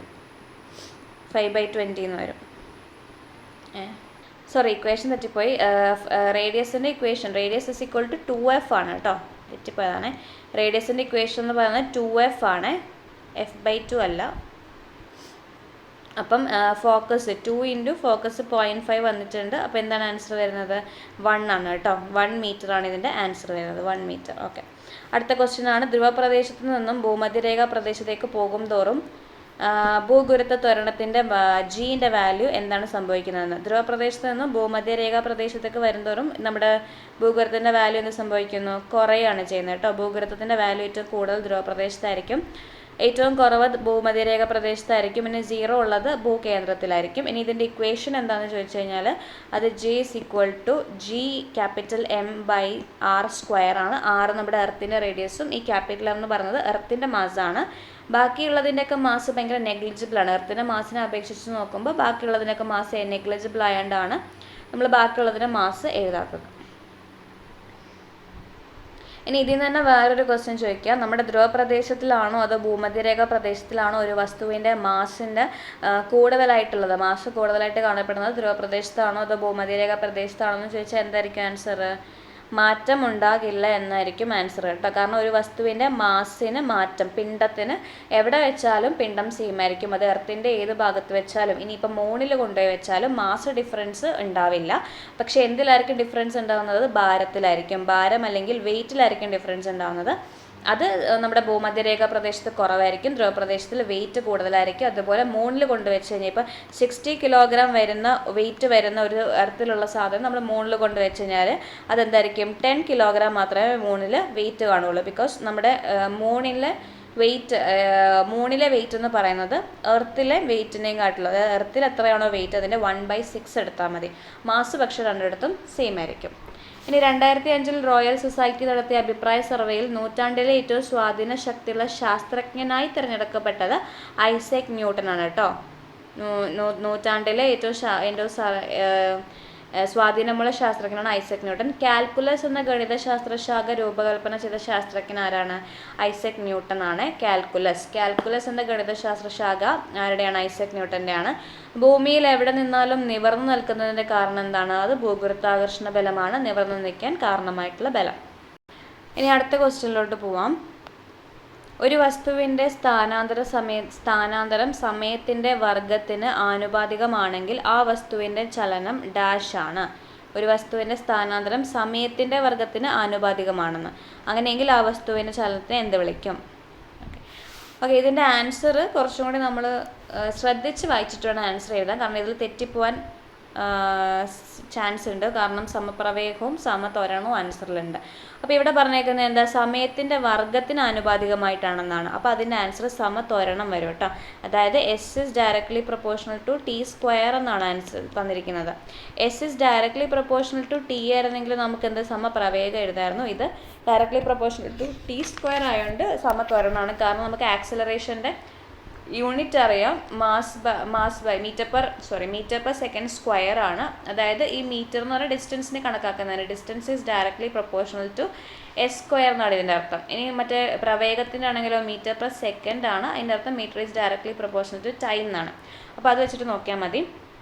ചലിച്ചുകൊണ്ടിരിക്കുന്ന ഒരു വസ്തുവിൻ്റെ പ്രവേഗം സമമായി വർദ്ധിക്കുന്നു അല്ലെങ്കിൽ കുറയുന്ന നിരക്കിനെയാണ് നമ്മൾ സമത്വരണം എന്ന് വിളിക്കുന്നത്. ഒരു നിർബാധം ഭൂമിയിലേക്ക് പതിക്കുമ്പോൾ ഭൂമിയുടെ ആകർഷണ ബലമായിട്ടാണ് നിർബാധം ഭൂമിയിലേക്ക് പതിക്കുന്നത്. ഇവിടെ വസ്തുവിനുണ്ടാകുന്ന ത്വരണം സമത്വരണമാണ്. അപ്പം ഒരു വസ്തു നിർബാധം ഭൂമിയിലേക്ക് പതിക്കുമ്പോൾ ആ വസ്തുവിനുണ്ടാകുന്ന സമത്വരണമാണ്. അത് എന്തിന് ഈക്വലാണ്? 9.8 മീറ്റർ പെർ സെക്കൻഡ് സ്ക്വയറിന് ഈക്വലാണ് കേട്ടോ. അപ്പോൾ സമത്വരണത്തിന് എക്സാമ്പിളാണ് അവർ പറഞ്ഞിരിക്കുന്നത്. ഇനി പ്രവേഗമാറ്റം കുറയുന്ന സന്ദർഭത്തിലെ ത്വരണം അറിയപ്പെടുന്നത് എന്താണ്? പ്രവേഗമാറ്റം കുറയുന്ന സന്ദർഭത്തിലെ ത്വരണമാണ് എന്ത്? മന്ദീകരണം അല്ലെങ്കിൽ നെഗറ്റീവ് ത്വരണം അല്ലെങ്കിൽ റിട്ടാർഡേഷൻ എന്ന് വിളിക്കുന്നത്. ഇനി ഒരു വസ്തുവിൻ്റെ ത്വരണം കണ്ടുപിടിക്കാനുള്ള ഗ്രാഫാണ് പ്രവേഗ സമയ ഗ്രാഫ്. അപ്പോൾ നമ്മൾ ത്വരണം കണ്ടുപിടിക്കുന്നത് പ്രവേഗ സമയ ഗ്രാഫിൽ നിന്നാണ് ത്വരണം കണ്ടുപിടിക്കേണ്ടത്. ഇനിയും വർത്തുളപാതയിൽ സഞ്ചരിക്കുന്ന ഒരു വസ്തു സമവേഗത്തിലാണെങ്കിലും അതിൻ്റെ ദിശ എപ്പോഴും മാറിക്കൊണ്ടിരിക്കുന്നതിനാൽ വൃത്തകേന്ദ്രത്തിലേക്ക് അനുഭവപ്പെടുന്ന ത്വരണത്തെ എന്താണ് അറിയപ്പെടുന്നതെന്ന് ചോദിച്ചാൽ അത് അഭികേന്ദ്രമാണ് കേട്ടോ. അഭികേന്ദ്ര ത്വരണമാണ്, അല്ലെങ്കിൽ ഇംഗ്ലീഷിൽ അതിനെ നമ്മൾ സെൻട്രിപെറ്റൽ ത്വരണം എന്ന് വിളിക്കുന്നു. വൃത്തത്തിൻ്റെ വൃത്തത്തിൻ്റെ ആ പോയിന്റിലേക്ക് അനുഭവപ്പെടുന്ന ത്വരണമാണ് അഭികേന്ദ്ര ത്വരണം അല്ലെങ്കിൽ സെൻട്രിപെറ്റൽ ത്വരണം എന്ന് വിളിക്കുന്നു. ഓക്കെ, അപ്പം ഒരു വൃത്താകൃതിയിൽ സഞ്ചരിച്ചുകൊണ്ടിരിക്കുന്ന വസ്തുവിൻ്റെ ദിശ എപ്പോഴും മാറിക്കൊണ്ടിരിക്കും. ഇനി ഒരു വസ്തുവിൻ്റെ ചലനാവസ്ഥയിലോ നിശ്ചലാവസ്ഥയിലോ പ്രതിപാദിക്കുന്ന ഏതൊരു വസ്തുവിനെയാണോ അടിസ്ഥാനപ്പെടുത്തിയുണ്ടാവുന്ന ആ വസ്തുവിനാണ് അവലംബക വസ്തു എന്ന് പറയുന്നത്. അപ്പോൾ ഏത് വസ്തുവിനാണോ നമ്മൾ കമ്പയർ ചെയ്യാൻ ഉപയോഗിക്കുന്നത് ആ വസ്തുവിനാണ് നമ്മൾ അവലംബക വസ്തു എന്ന് വിളിക്കുന്നത്. ഇനി അവലംബക വസ്തുവിനെ അപേക്ഷിച്ച് ഒരു വസ്തുവിൻ്റെ സ്ഥാനം മാറുന്നുണ്ടെങ്കിൽ ആ വസ്തു എന്തിലായിരിക്കും? ചലനത്തിലായിരിക്കും. സ്ഥാനം മാറുന്നില്ലെങ്കിൽ ആ വസ്തു എന്തിലായിരിക്കും? നിശ്ചലാവസ്ഥയിലായിരിക്കും. ഓക്കെ, ഇനി അടുത്ത ക്വസ്റ്റ്യൻ ആണ് അഷ്ടക നിയമം പാലിക്കാത്ത 0 ഗ്രൂപ്പ് മൂലകം ഏതാണെന്ന്. അഷ്ടക നിയമം പാലിക്കാത്ത 0 ഗ്രൂപ്പ് മൂലകമാണ് ഹീലിയം ഉണ്ട്, നൈട്രജൻ ഉണ്ട്, നിയോൺ ഉണ്ട്, ആർഗൺ ഉണ്ട്. ഇതിലെന്താ വെച്ചാൽ അഷ്ടക നിയമം പാലിക്കാത്ത 0 ഗ്രൂപ്പ് മൂലകം ഏതെന്ന്. ഓക്കെ. പൂജ്യം ഗ്രൂപ്പ് മൂലകം എന്നറിയപ്പെടുന്നത് ഏത് ഗ്രൂപ്പാണ്? പൂജ്യം ഗ്രൂപ്പ് ഏത് മൂലകങ്ങൾ ഉൾപ്പെടുന്നതാണ്? നമ്മുടെ നമ്മുടെ എന്താ പറയുക, ഹാലജൻസ് അല്ല, റെയർ മെറ്റൽസ്, റെയർ ഗ്യാസസ് അല്ലെങ്കിൽ നോബിൾ ഗ്യാസസ്. അതെ, നോബിൾ ഗ്യാസസ് എന്നൊക്കെ അറിയപ്പെടുന്ന മൂലകങ്ങൾ ഉൾപ്പെടുന്നതാണ് നമ്മുടെ പൂജ്യം ഗ്രൂപ്പ് എന്നറിയപ്പെടുന്നത്, അല്ലെങ്കിൽ 18th ഗ്രൂപ്പ് എന്നൊക്കെ അറിയപ്പെടും. 18th ഗ്രൂപ്പൊക്കെ ഹാലജൻ ഗ്രൂപ്പാണ്. ഹാലജൻ അല്ല, സോറി, അത് തെറ്റി പറയുന്നത്. ഹാലജൻ 17ാം ഗ്രൂപ്പാണ്. 18ാം ഗ്രൂപ്പ് നോബിൾ ഗ്യാസിൻ്റെ ഗ്രൂപ്പാണ് കേട്ടോ. പൂജ്യം ഗ്രൂപ്പ്, നോബിൾ ഗ്യാസിൻ്റെ ഗ്രൂപ്പ്, റെയർ ഗ്യാസസിൻ്റെ ഗ്രൂപ്പ് എന്നൊക്കെ അറിയപ്പെടുന്ന 18ാമത്തെ ഗ്രൂപ്പാണ്. റെയർ എർത്ത് മെറ്റൽസ് എന്ന് അറിയപ്പെടുന്ന ഏതാണ്? അത് ലാന്തനോയിഡ്സിൻ്റെ ഗ്രൂപ്പാണ് കേട്ടോ. 6ാം പീരീഡിലുള്ള ലാന്തനോയിഡ്സിനെയാണ് നമ്മൾ റെയർ എർത്ത് മെറ്റൽസ് എന്ന് അറിയപ്പെടുന്നത്. ഓക്കെ, ഇപ്പോൾ കൺഫ്യൂഷനൊക്കെ മാറുമെന്ന് വിചാരിക്കുന്നു. ഓക്കെ, അപ്പോൾ അഷ്ടക നിയമം പാലിക്കാത്ത പൂജ്യം ഗ്രൂപ്പ് മൂലകം ഏതാണെന്ന് ചോദിച്ചുള്ളത് ഹീലിയമാണ്. ഹീലിയം. എന്തായാലും നൈട്രോജൻ അവിടെ പൂജ്യം ഗ്രൂപ്പിൽ വരുന്ന മൂലകമല്ല. ഇനി അഷ്ടക നിയമം എന്ന് പറയുമ്പോൾ ഔട്ടർ മോസ്റ്റ് ഷെല്ലിൽ 8 ഇലക്ട്രോൺസ് ഉള്ളതിനാണ് നമ്മൾ അഷ്ടക നിയമം നോക്കുന്നത്. ഹീലിയം ഒഴിച്ച് ബാക്കി താഴോട്ടുള്ള എല്ലാ മൂലകങ്ങൾക്കും അഷ്ടക നിയമം, അതായത് 8 ഇലക്ട്രോൺസ് ഔട്ടർ മോസ്റ്റ് കാണും. ഹീലിയത്തിന് എത്രയാണ്? 2 ഇലക്ട്രോൺസ് ആണ്. കാരണം ഹീലിയത്തിൻ്റെ അറ്റോമിക് നമ്പർ എത്രയാണ്? 2 ആണ്. അപ്പോൾ അതേ ഉള്ളൂ അവിടെ അഷ്ടക നിയമം പാലിക്കാത്തത്. ഇനി കാലാവസ്ഥ നിരീക്ഷണത്തിന് ഉപയോഗിക്കുന്ന ബലൂണുകളിൽ ഏത് വാതകമാണ് നിറച്ചിരിക്കുന്നത്? ഹീലിയമാണോ ഹൈഡ്രജൻ ആണോ എന്ന് ചോദിച്ചാൽ ഏതാണ്? ഹീലിയമാണ് കേട്ടോ. കാലാവസ്ഥ നിരീക്ഷണ വാതകങ്ങൾ ഉപയോഗിക്കുന്ന ഹീലിയമാണ്. ഹീലിയം ഉപയോഗിക്കാനുള്ള റീസൺ ചോദിച്ചാൽ ഹീലിയത്തിൻ്റെ സാന്ദ്രത കുറവായതിനാലാണ് നമ്മൾ ഹീലിയം ഉപയോഗിക്കുന്നത്. ഇനി ഏറ്റവും ചെറിയ ആറ്റം ഏതിനാണുള്ളതെന്ന് ചോദിച്ചാൽ അത് ഹീലിയത്തിനാണ്. എന്നാൽ ലഘു മൂലകം അല്ലെങ്കിൽ ലഘുവായിട്ടുള്ള വാതകം ഏതാണെന്ന് ചോദിച്ചാൽ അത് ഹൈഡ്രജനാണ്. ലഘു ആറ്റം അല്ലെങ്കിൽ ലഘു ആറ്റ ഘടനയൊക്കെ ഉള്ളത് ഏതാണെന്ന് ചോദിച്ചാൽ ഹൈഡ്രജനും, എന്നാൽ ചെറിയ ആറ്റം ഉള്ളത് ഹീലിയത്തിനാണ്. കാലാവസ്ഥ നിരീക്ഷണ ബലൂണുകളിൽ ഉപയോഗിക്കുന്ന ഹീലിയമാണ്. ആസ്മയുടെ ചികിത്സയ്ക്ക് ഹീലിയത്തിൻ്റെയും ഓക്സിജൻ്റെയും മിശ്രിതം ഉപയോഗിക്കുന്നുണ്ട്. ആസ്മയുടെ ചികിത്സയ്ക്ക്.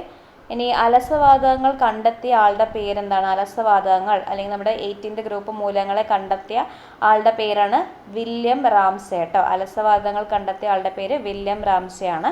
അലസവാതകങ്ങളുടെ നിഷ്ക്രിയ സ്വഭാവത്തിൻ്റെ കാരണം കണ്ടെത്തിയ ശാസ്ത്രജ്ഞനാണെങ്കിലോ അത് ലൂയിസും ഖോസലും കൂടിയാണ്. നിഷ്ക്രിയ സ്വഭാവം, അവർ ബാക്കിയുള്ളവരുടെ റിയാക്ട് ചെയ്യത്തില്ല എന്ന് കണ്ടെത്തിയത് ലൂയിസും ഖോസലും കൂടിയാണ്. 1916. ഇനി സൂപ്പർ ഫ്ലൂയിഡ് എന്നറിയപ്പെടുന്ന വാതകം ചോദിച്ചാൽ അത് ഹീലിയമാണ് കേട്ടോ. സൂപ്പർ ഫ്ലൂയിഡ് എന്നറിയപ്പെടുന്ന വാതകമാണ് ഏത്? ഹീലിയം. സൂപ്പർ ഫ്ലൂയിഡ് എന്നറിയപ്പെടുന്ന വാതകം ചോദിച്ചു കഴിഞ്ഞാൽ ഹീലിയമാണ്. അതുപോലെ ഈ നോബിൾ ഗ്യാസസ് എല്ലാം ഏക അറ്റോമിക മൂലകങ്ങളാണ് കേട്ടോ. ഹീലിയം, നിയോണ്, ആർഗൺ ഇതൊക്കെ ഏക അറ്റോമിക മൂലകങ്ങളാണ്. സൂപ്പർ ഫ്ലൂയിഡ് ഹീലിയമാണ്. എയർ ഷിപ്പുകളിൽ നിലവിൽ ഉപയോഗിക്കുന്ന വാതകം ഹീലിയമാണ്. മുൻപ് ഉപയോഗിച്ചുകൊണ്ടിരുന്നത് ഹൈഡ്രജൻ ആയിരുന്നു. അപ്പോൾ എയർ ഷിപ്പുകളിൽ ഇപ്പം ഉപയോഗിച്ചിരിക്കുന്ന വാതകം ചോദിച്ചാൽ അത് ഹീലിയമാണ്. ഇനി അടുത്ത ക്വസ്റ്റ്യൻ ആണ്, ഡയമണ്ടിൻ്റെ മഞ്ഞ നിറത്തിന് കാരണമായ മൂലകം ഏതാണ്? ഡയമണ്ടിൻ്റെ മഞ്ഞ നിറത്തിന് കാരണമായ മൂലകം ചോദിച്ചാൽ അത് നൈട്രജൻ ആണ് കേട്ടോ. ഡയമണ്ടിൻ്റെ മഞ്ഞ നിറമാണെങ്കിൽ നൈട്രജനും. ഇനി ഡയമണ്ടിൻ്റെ നീല നിറത്തിന് കാരണമായ മൂലകം ചോദിച്ചാലോ അത് ബോറോൺ ആണ്. നീല നിറമാണെങ്കിൽ ബോറോൺ ആണ്. വജ്രത്തിൻ്റെ തിളക്കത്തിന് കാരണമായ പ്രതിഭാസം ചോദിച്ചാൽ അത് പൂർണ്ണാന്തര പ്രതിഫലനമാണ്. കാർബണിൻ്റെ ഏറ്റവും കാഠിന്യമുള്ള രൂപാന്തരം ആണെങ്കിലോ അത് വജ്രമാണ്. കാർബണിൻ്റെ ഏറ്റവും കാഠിന്യമുള്ള രൂപാന്തരം. ഇനി വജ്രത്തിൻ്റെ കാഠിന്യത്തിന് കാരണം വജ്രത്തിലെ ഓരോ കാർബൺ ആറ്റവും അതിന് ചുറ്റുമുള്ള 4 കാർബൺ ആറ്റങ്ങളുമായി സഹസംയോജക ബന്ധത്തിൽ ഏർപ്പെട്ടിരിക്കുന്നതാണ് വജ്രത്തിന് ഏറ്റവും കാഠിന്യം കൂടുതലുള്ള കാരണം. ഇനി നമ്മുടെ വജ്രത്തിന് താപചാലകതയാണോ കൂടുതൽ അതോ വൈദ്യുത ചാലകതയാണോ കൂടുതലെന്ന് ചോദിച്ചാൽ ഏതാണ് കൂടുതലുള്ളത്? രണ്ടും കൂടുതലാണോ? വജ്രത്തിന് വജ്രത്തിന് നമ്മുടെ താപചാലകതയാണ് കൂടുതൽ കേട്ടോ. വൈദ്യുത ചാലകത കൂടുതലായിട്ടുള്ളത് ഗ്രാഫൈറ്റ് ആണ്. ഡയമണ്ടിന് താപചാലകതയാണ് കൂടുതൽ. കാരണം ഡയമണ്ടിൽ ഫ്രീ ഇലക്ട്രോൺസ് ഒന്നും ഇല്ല. 4 എണ്ണം, ഒരു കാർബൺ മറ്റ് 4 എണ്ണവുമായിട്ടും ബോണ്ടിൽ ഏർപ്പെട്ടിരിക്കുകയാണ്. അതുകൊണ്ട് തന്നെ അതിന് ഫ്രീ ഇലക്ട്രോൺസ് ഒന്നും ഇല്ലാത്തതുകൊണ്ട് തന്നെ വൈദ്യുത ചാലകതയില്ല. വൈദ്യുതി പ്രവഹിക്കണമെങ്കിൽ അവിടെ ഫ്രീ ഇലക്ട്രോൺസ് ഉണ്ടാവണം. അപ്പോൾ അത് ഡയമണ്ട് ഇല്ലാത്തതുകൊണ്ടാണ് വൈദ്യുത ചാലകത ഇല്ലാത്തത്. പകരം താപചാലകത ഏറ്റവും കൂടുതലാണ്. ഗ്രാഫൈറ്റിൽ ഫ്രീ ഇലക്ട്രോൺസ് ഉണ്ട്. കാരണം ഒരു കാർബൺ മറ്റ് 3 കാർബണായിട്ട് മാത്രമേ അത് ബോണ്ടിങ്ങിൽ ഏർപ്പെടുന്നുള്ളൂ. അതുകൊണ്ട് തന്നെ ഒരു ഇലക്ട്രോൺ അവിടെ ഫ്രീ ആയിട്ടുള്ളത് കൊണ്ട് ഗ്രാഫൈറ്റ് നമ്മുടെ കാർബണിൻ്റെ ഏറ്റവും താപചാലകത കൂടിയൊരു ഫോമാണെന്ന് പറയാൻ പറ്റും. പിന്നെ ഈ ഗ്രാഫൈറ്റും നമ്മുടെ ഡയമണ്ടും ഗ്രാഫീനും ഫുള്ളറിനും എന്നൊക്കെ പറയുന്നത് ക്രിസ്റ്റലീയ രൂപങ്ങളാണ്. കാർബണിൻ്റെ ക്രിസ്റ്റലീയ അലോട്രോഫുകളാണ്. ഇനി അടുത്ത ക്വസ്റ്റ്യൻ, ഒന്നാം ലോക മഹായുദ്ധത്തിൽ രാസായുധമായി ഉപയോഗിച്ച മൂലകം ഏതാണെന്ന്. ഏതാണ് രാസായുധമായി ഉപയോഗിച്ചത്? ക്ലോറിനും പിന്നെ ഫോസ്ജീനും ഉണ്ട് കേട്ടോ. ക്ലോറിനും ഫോസ്ജീനും ഉപയോഗിച്ച രാജ്യം ചോദിച്ചാലോ അത് നമ്മുടെ ജർമ്മനിയാണ് ഇതിനെ രാസായുധമായിട്ട് ഉപയോഗിച്ചത്. ജലം ശുദ്ധീകരിക്കാൻ ഉപയോഗിക്കുന്ന വാതക മൂലകമാണ് ക്ലോറിൻ കേട്ടോ. ജലം ശുദ്ധീകരിക്കാൻ ഉപയോഗിക്കുന്ന വാതക മൂലകം എന്ന് വെച്ചാൽ ക്ലോറിനാണ്. നിർജ്ജല കുമ്മായത്തിലൂടെ ക്ലോറിൻ വാതകം കടത്തിവിട്ടാൽ ലഭിക്കുന്ന ഉൽപ്പന്നമാണ് ബ്ലീച്ചിങ് പൗഡർ. അല്ലെങ്കിൽ ബ്ലീച്ചിങ് പൗഡറിൽ ഏത് മൂലകമാണ് ബ്ലീച്ചിങ് പൗഡറിൽ ഉപയോഗിക്കുന്നതെന്ന് ചോദിച്ചാൽ അത് ക്ലോറിനാണ് കേട്ടോ. ക്ലോറിൻ അടങ്ങിയ പ്രധാന ഓർഗാനിക് സംയുക്തമാണ് DDT, BHC, ഫ്രിയോണ്, ക്ലോറോഫോം, DDT, BHCയിലൊക്കെ എന്തുണ്ട്? ക്ലോറിൻ ഉണ്ട്. ഇനി DDTൻ്റെ ഫുൾ ഫോം ചോദിച്ചാലോ? DDTൻ്റെ ഫുൾ ഫോം ആണ് ഡൈക്ലോറോ ഡൈഫിനൈൽ ട്രൈക്ലോറോ ഈഥീൻ ആണ് കേട്ടോ. ഡൈക്ലോറോ ഡൈഫിനൈൽ ട്രൈക്ലോറോ ഈഥീൻ ആണ് ഇതിൻ്റെ ഫുൾ ഫോം ആയിട്ട് വരുന്നത്. DDT നിരോധിച്ച വർഷം ചോദിച്ചാലോ? അത് 1972 നമ്മുടെ റീച്ചൽ കഴ്സൻ്റെ സൈലൻറ്റ് സ്പ്രിങ്ങുമായിട്ട് ബന്ധപ്പെട്ടാണ് US DDT 1972 നിരോധിച്ചത്. ഇനി ക്ലോറിൻ വിഷബാധയ്ക്ക് ഒരു പ്രതിവിധിയായി ഉപയോഗിക്കുന്ന വാതകം ചോദിച്ചാൽ അത് അമോണിയ ആണ് കേട്ടോ. ക്ലോറിൻ വിഷബാധയ്ക്ക് ഒരു പ്രതിവിധിയായി ഉപയോഗിക്കുന്ന വാതകമാണ് അമോണിയ. പേപ്പർ നിർമ്മാണത്തിന് ബ്ലീച്ചിങ്ങായി ഉപയോഗിക്കുന്ന ഹാലജൻ ചോദിച്ചാൽ അത് ക്ലോറിനാണ്. പേപ്പർ നിർമ്മാണത്തിന് ബ്ലീച്ചിങ് ആയിട്ട് ഉപയോഗിക്കുന്നുണ്ട്. എൻഡോസൾഫാൻ എന്ന കീടനാശിനിയിൽ അടങ്ങിയിരിക്കുന്ന പ്രധാന ഘടകമാണ് ഓർഗാനോക്ലോറിൻ. എൻഡോസൾഫാനിൽ അടങ്ങിയിരിക്കുന്ന പ്രധാന ഘടകം ചോദിച്ചാൽ അത് ഓർഗാനോക്ലോറിനാണ്. ഓക്കെ, അടുത്ത ക്വസ്റ്റ്യനിലോട്ട് പോവാം. ഖ്യാൽ എന്ന മനോഹരമായ സംഗീത രൂപത്തിലൂടെ ഹിന്ദുസ്ഥാനി സംഗീതത്തിന് അടിത്തറ പാകിയ വ്യക്തി ആരാണെന്ന്. ഖ്യാൽ എന്ന മനോഹരമായ സംഗീത രൂപത്തിലൂടെ ഹിന്ദുസ്ഥാനി സംഗീതത്തിന് അടിത്തറ പാകിയ വ്യക്തിയാണ് ആര്? അമീർ ഖുസ്രു ആണ് കേട്ടോ. അമീർ ഖുസ്രു ആണ് ഖ്യാൽ ആയിട്ട് ബന്ധപ്പെട്ട ആൾ. അമീർ ഖുസ്രു ആണ്. അലാവുദ്ദീൻ ഖിൽജിയുടെ ആസ്ഥാന കവിയായിരുന്നു ഈ അമീർ ഖുസ്രു കേട്ടോ. ഇനി അമീർ ഖുസ്രുവിൻ്റെ യഥാർത്ഥ നാമം അബ്ദുൽ ഹസൻ എന്നാണ്. സിത്താറ്, തബല എന്നിവ കണ്ടുപിടിച്ചത് അമീർ ഖുസ്രു ആണ്. നമ്മുടെ സിത്താറ്, തബലയൊക്കെ കണ്ടുപിടിച്ചത് അമീർ ഖുസ്രു ആണ്. ഉറുദു ഭാഷയുടെ പിതാവ് എന്നറിയപ്പെടുന്ന അമീർ ഖുസ്രു ആണ്. അമീർ ഖുസ്രുവിൻ്റെ പ്രധാന കൃതികളാണ് ലൈല മജ്നു, അയൻ ഇ സിക്കന്ദരി, തുഗ്ലക് നാമ. ഇതൊക്കെ ആരുടെയാണ്? അമീർ ഖുസ്രുവിൻ്റെ പ്രധാനപ്പെട്ട കൃതികളാണ്. പേർഷ്യനും ഹിന്ദിയും തമ്മിൽ സമന്വയത്തിലൂടെ രൂപപ്പെട്ട ഭാഷയാണ് നമ്മുടെ ഉറുദു കേട്ടോ. പേർഷ്യൻ്റെ ഹിന്ദിൻ്റെ ഒരു സമ്മിശ്രമാണ് ഉറുദു എന്ന് പറയുന്നത്. ഇനി മുഗൾ ഇന്ത്യയിൽ കയ്യെഴുത്ത് പ്രതികൾ തയ്യാറാക്കുന്നതിനും സൂക്ഷിക്കുന്നതിനും വേണ്ടി രൂപീകരിച്ച എഴുത്തുമുറികൾ അറിയപ്പെടുന്നത് കിതാബ് ഖാന എന്നാണ്. കിതാബ് ഖാന. ഓക്കെ, അപ്പോൾ ഈ ഉറുദു ഭാഷയുടെ പിതാവിനെ നോക്കുക. അതുപോലെ തന്നെ ലൈല മജ്നു, അയൻ ഇ സിക്കന്ദരി, തുഗ്ലക് നാമ എഴുതിയത് ആരെന്ന് നോക്കുക. തബല, സിതാറൊക്കെ കണ്ടുപിടിച്ചു. അമീർ ഖുസ്രു നമ്മുടെ ആരുടെയായിരുന്നു? അലാവുദ്ദീൻ ഖിൽജിയുടെ ആസ്ഥാന കവിയായിരുന്നു. ഇനി അടുത്ത ക്വസ്റ്റ്യൻ ആണ്, കായിക രംഗത്തെ മികച്ച പ്രകടനത്തിന് ഇന്ത്യയിൽ നൽകുന്ന ഏറ്റവും ഉയർന്ന അവാർഡ് ഏതാണെന്ന്. കായിക രംഗത്തെ മികച്ച പ്രകടനത്തിന് ഇന്ത്യയിൽ നൽകുന്ന ഏറ്റവും ഉയർന്ന അവാർഡാണ് ഏത്? മേജർ ധ്യാൻചന്ദ് ഖേൽരത്ന അവാർഡാണ് കേട്ടോ. അതാണ് ഇന്ത്യയിൽ നൽകുന്ന ഏറ്റവും ഉയർന്ന അവാർഡ്. ഇനി 2024 മേജർ ധ്യാൻചന്ദ് ഖേൽരത്ന അവാർഡ് കിട്ടിയതാണ് നമ്മുടെ ബാഡ്മിൻ്റൺ താരങ്ങളായ സ്വാതിക് സായിരാജിനും ചിരാഗ് ഷെട്ടിക്കും ആണ് കേട്ടോ. 2 പേർക്കാണ് മേജർ ധ്യാൻചന്ദ് ഖേൽരത്ന അവാർഡ് 2024 കിട്ടിയത്. ഇനി നമ്മുടെ ധ്യാൻചന്ദ് ഖേൽരത്ന അവാർഡിൻ്റെ പഴയ പേരെന്തായിരുന്നു ചോദിച്ചാൽ അത് രാജീവ് ഗാന്ധി ഖേൽരത്ന അവാർഡ് എന്നായിരുന്നു കേട്ടോ. ധ്യാൻചന്ദ് ഖേൽരത്ന അവാർഡ് എന്ന പേര് മാറ്റിയത് 2021 ഇനി ഇന്ത്യയിലെ കായിക മേഖലയിൽ മികവിന് നൽകുന്ന ഏറ്റവും ഉയർന്ന അവാർഡാണ്. ഇന്ത്യയിലെ ഏറ്റവും വലിയ സമ്മാന തുകയുള്ള കായിക പുരസ്കാരം ചോദിച്ചാലും ധ്യാൻചന്ദ് ഖേൽരത്ന അവാർഡാണ്. ഇതിൻ്റെ സമ്മാന തുക എത്രയാണ്? 25 ലക്ഷം രൂപയാണ്. പുരസ്കാരം ഏർപ്പെടുത്തിയ കാലയളവ് 1991-92 നമ്മുടെ രാജീവ് ഗാന്ധി മരിക്കുന്ന ആ ഒരു ടൈമാണ്. 91 മരിച്ചു. അപ്പോൾ അതിൻ്റെ ഒരു ഓർമ്മയ്ക്കായിട്ടായിരുന്നു. ഇനി ആദ്യമായി ധ്യാൻചന്ദ് ഖേൽരത്ന അവാർഡ് ലഭിച്ച കായിക താരം അത് വിശ്വനാഥ് ആനന്ദിനാണ്. നമ്മുടെ ചെസ്സുമായിട്ട് ബന്ധപ്പെട്ട് 91-92 കാലഘട്ടത്തിലാണ്. ധ്യാൻചന്ദ് ഖേൽരത്ന അവാർഡ് ലഭിച്ച ആദ്യ വനിതയാണെങ്കിൽ കർണ മല്ലേശ്വരിയാണ്. 94 ധ്യാൻചന്ദ് ഖേൽരത്ന അവാർഡ് കിട്ടിയ ആദ്യ മലയാളി അത് KM ബീന മോളിന് 2002 രണ്ടാമത്തെ മലയാളി അഞ്ജു ബോബി ജോർജ് 2003 ധ്യാൻചന്ദ് ഖേൽരത്ന അവാർഡ് ലഭിച്ച ഏറ്റവും പ്രായം കുറഞ്ഞ വ്യക്തിയാണ് നമ്മുടെ അഭിനവ് ബിന്ദ്ര കേട്ടോ. 18-ാം വയസ്സിൽ കിട്ടിയിരുന്നു അഭിനവ് ബിന്ദ്രയ്ക്ക്. ഇനി ധ്യാൻചന്ദ് ഖേൽരത്ന അവാർഡ് കിട്ടിയ ആദ്യത്തെ ക്രിക്കറ്റ് താരം ചോദിച്ചാൽ അത് സച്ചിൻ ടെണ്ടുൽക്കറിനാണ്. 97 സച്ചിന് കിട്ടിയത്. ആദ്യ മലയാളി അത്ലറ്റ് ചോദിച്ചാൽ നമ്മൾ ഫസ്റ്റ് മലയാളി എന്ന് പറഞ്ഞ ആൾ തന്നെയാണ് KM ബീനാമോളിനാണ്. ആദ്യ ബാഡ്മിൻ്റൺ താരമാണെങ്കിൽ അത് പുല്ലേല ഗോപിചന്ദിനാണ് കിട്ടിയത്. ആദ്യ വനിതാ ബാഡ്മിൻ്റൺ താരം സൈന നെഹ്വാളും. ആദ്യ പാരാ ഒളിമ്പിക് ആണെങ്കിൽ ദേവേന്ദ്ര ജജാരിയും. ആദ്യ ബില്ലിയാർഡ് താരമാണെങ്കിൽ ഗീത സേത്തിയാണ്.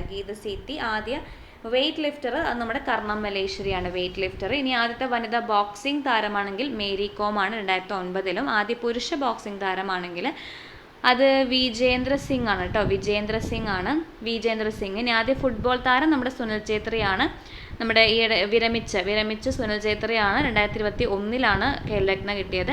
ഇനി ആദ്യ വനിതാ താരം നമ്മുടെ വനിതാ ക്രിക്കറ്റ് താരം മിഥാലി രാജനാണ്, 2021 തന്നെ കിട്ടിയതാണ്. ആദ്യത്തെ ജിംനാസ്റ്റിക് താരമാണെങ്കിൽ ഇപ്പോഴത്തെ ജിംനാസ്റ്റിക് താരമായിട്ടുള്ള ദീപ കർമാർക്കറിനാണ്, 2016 കിട്ടിയത്.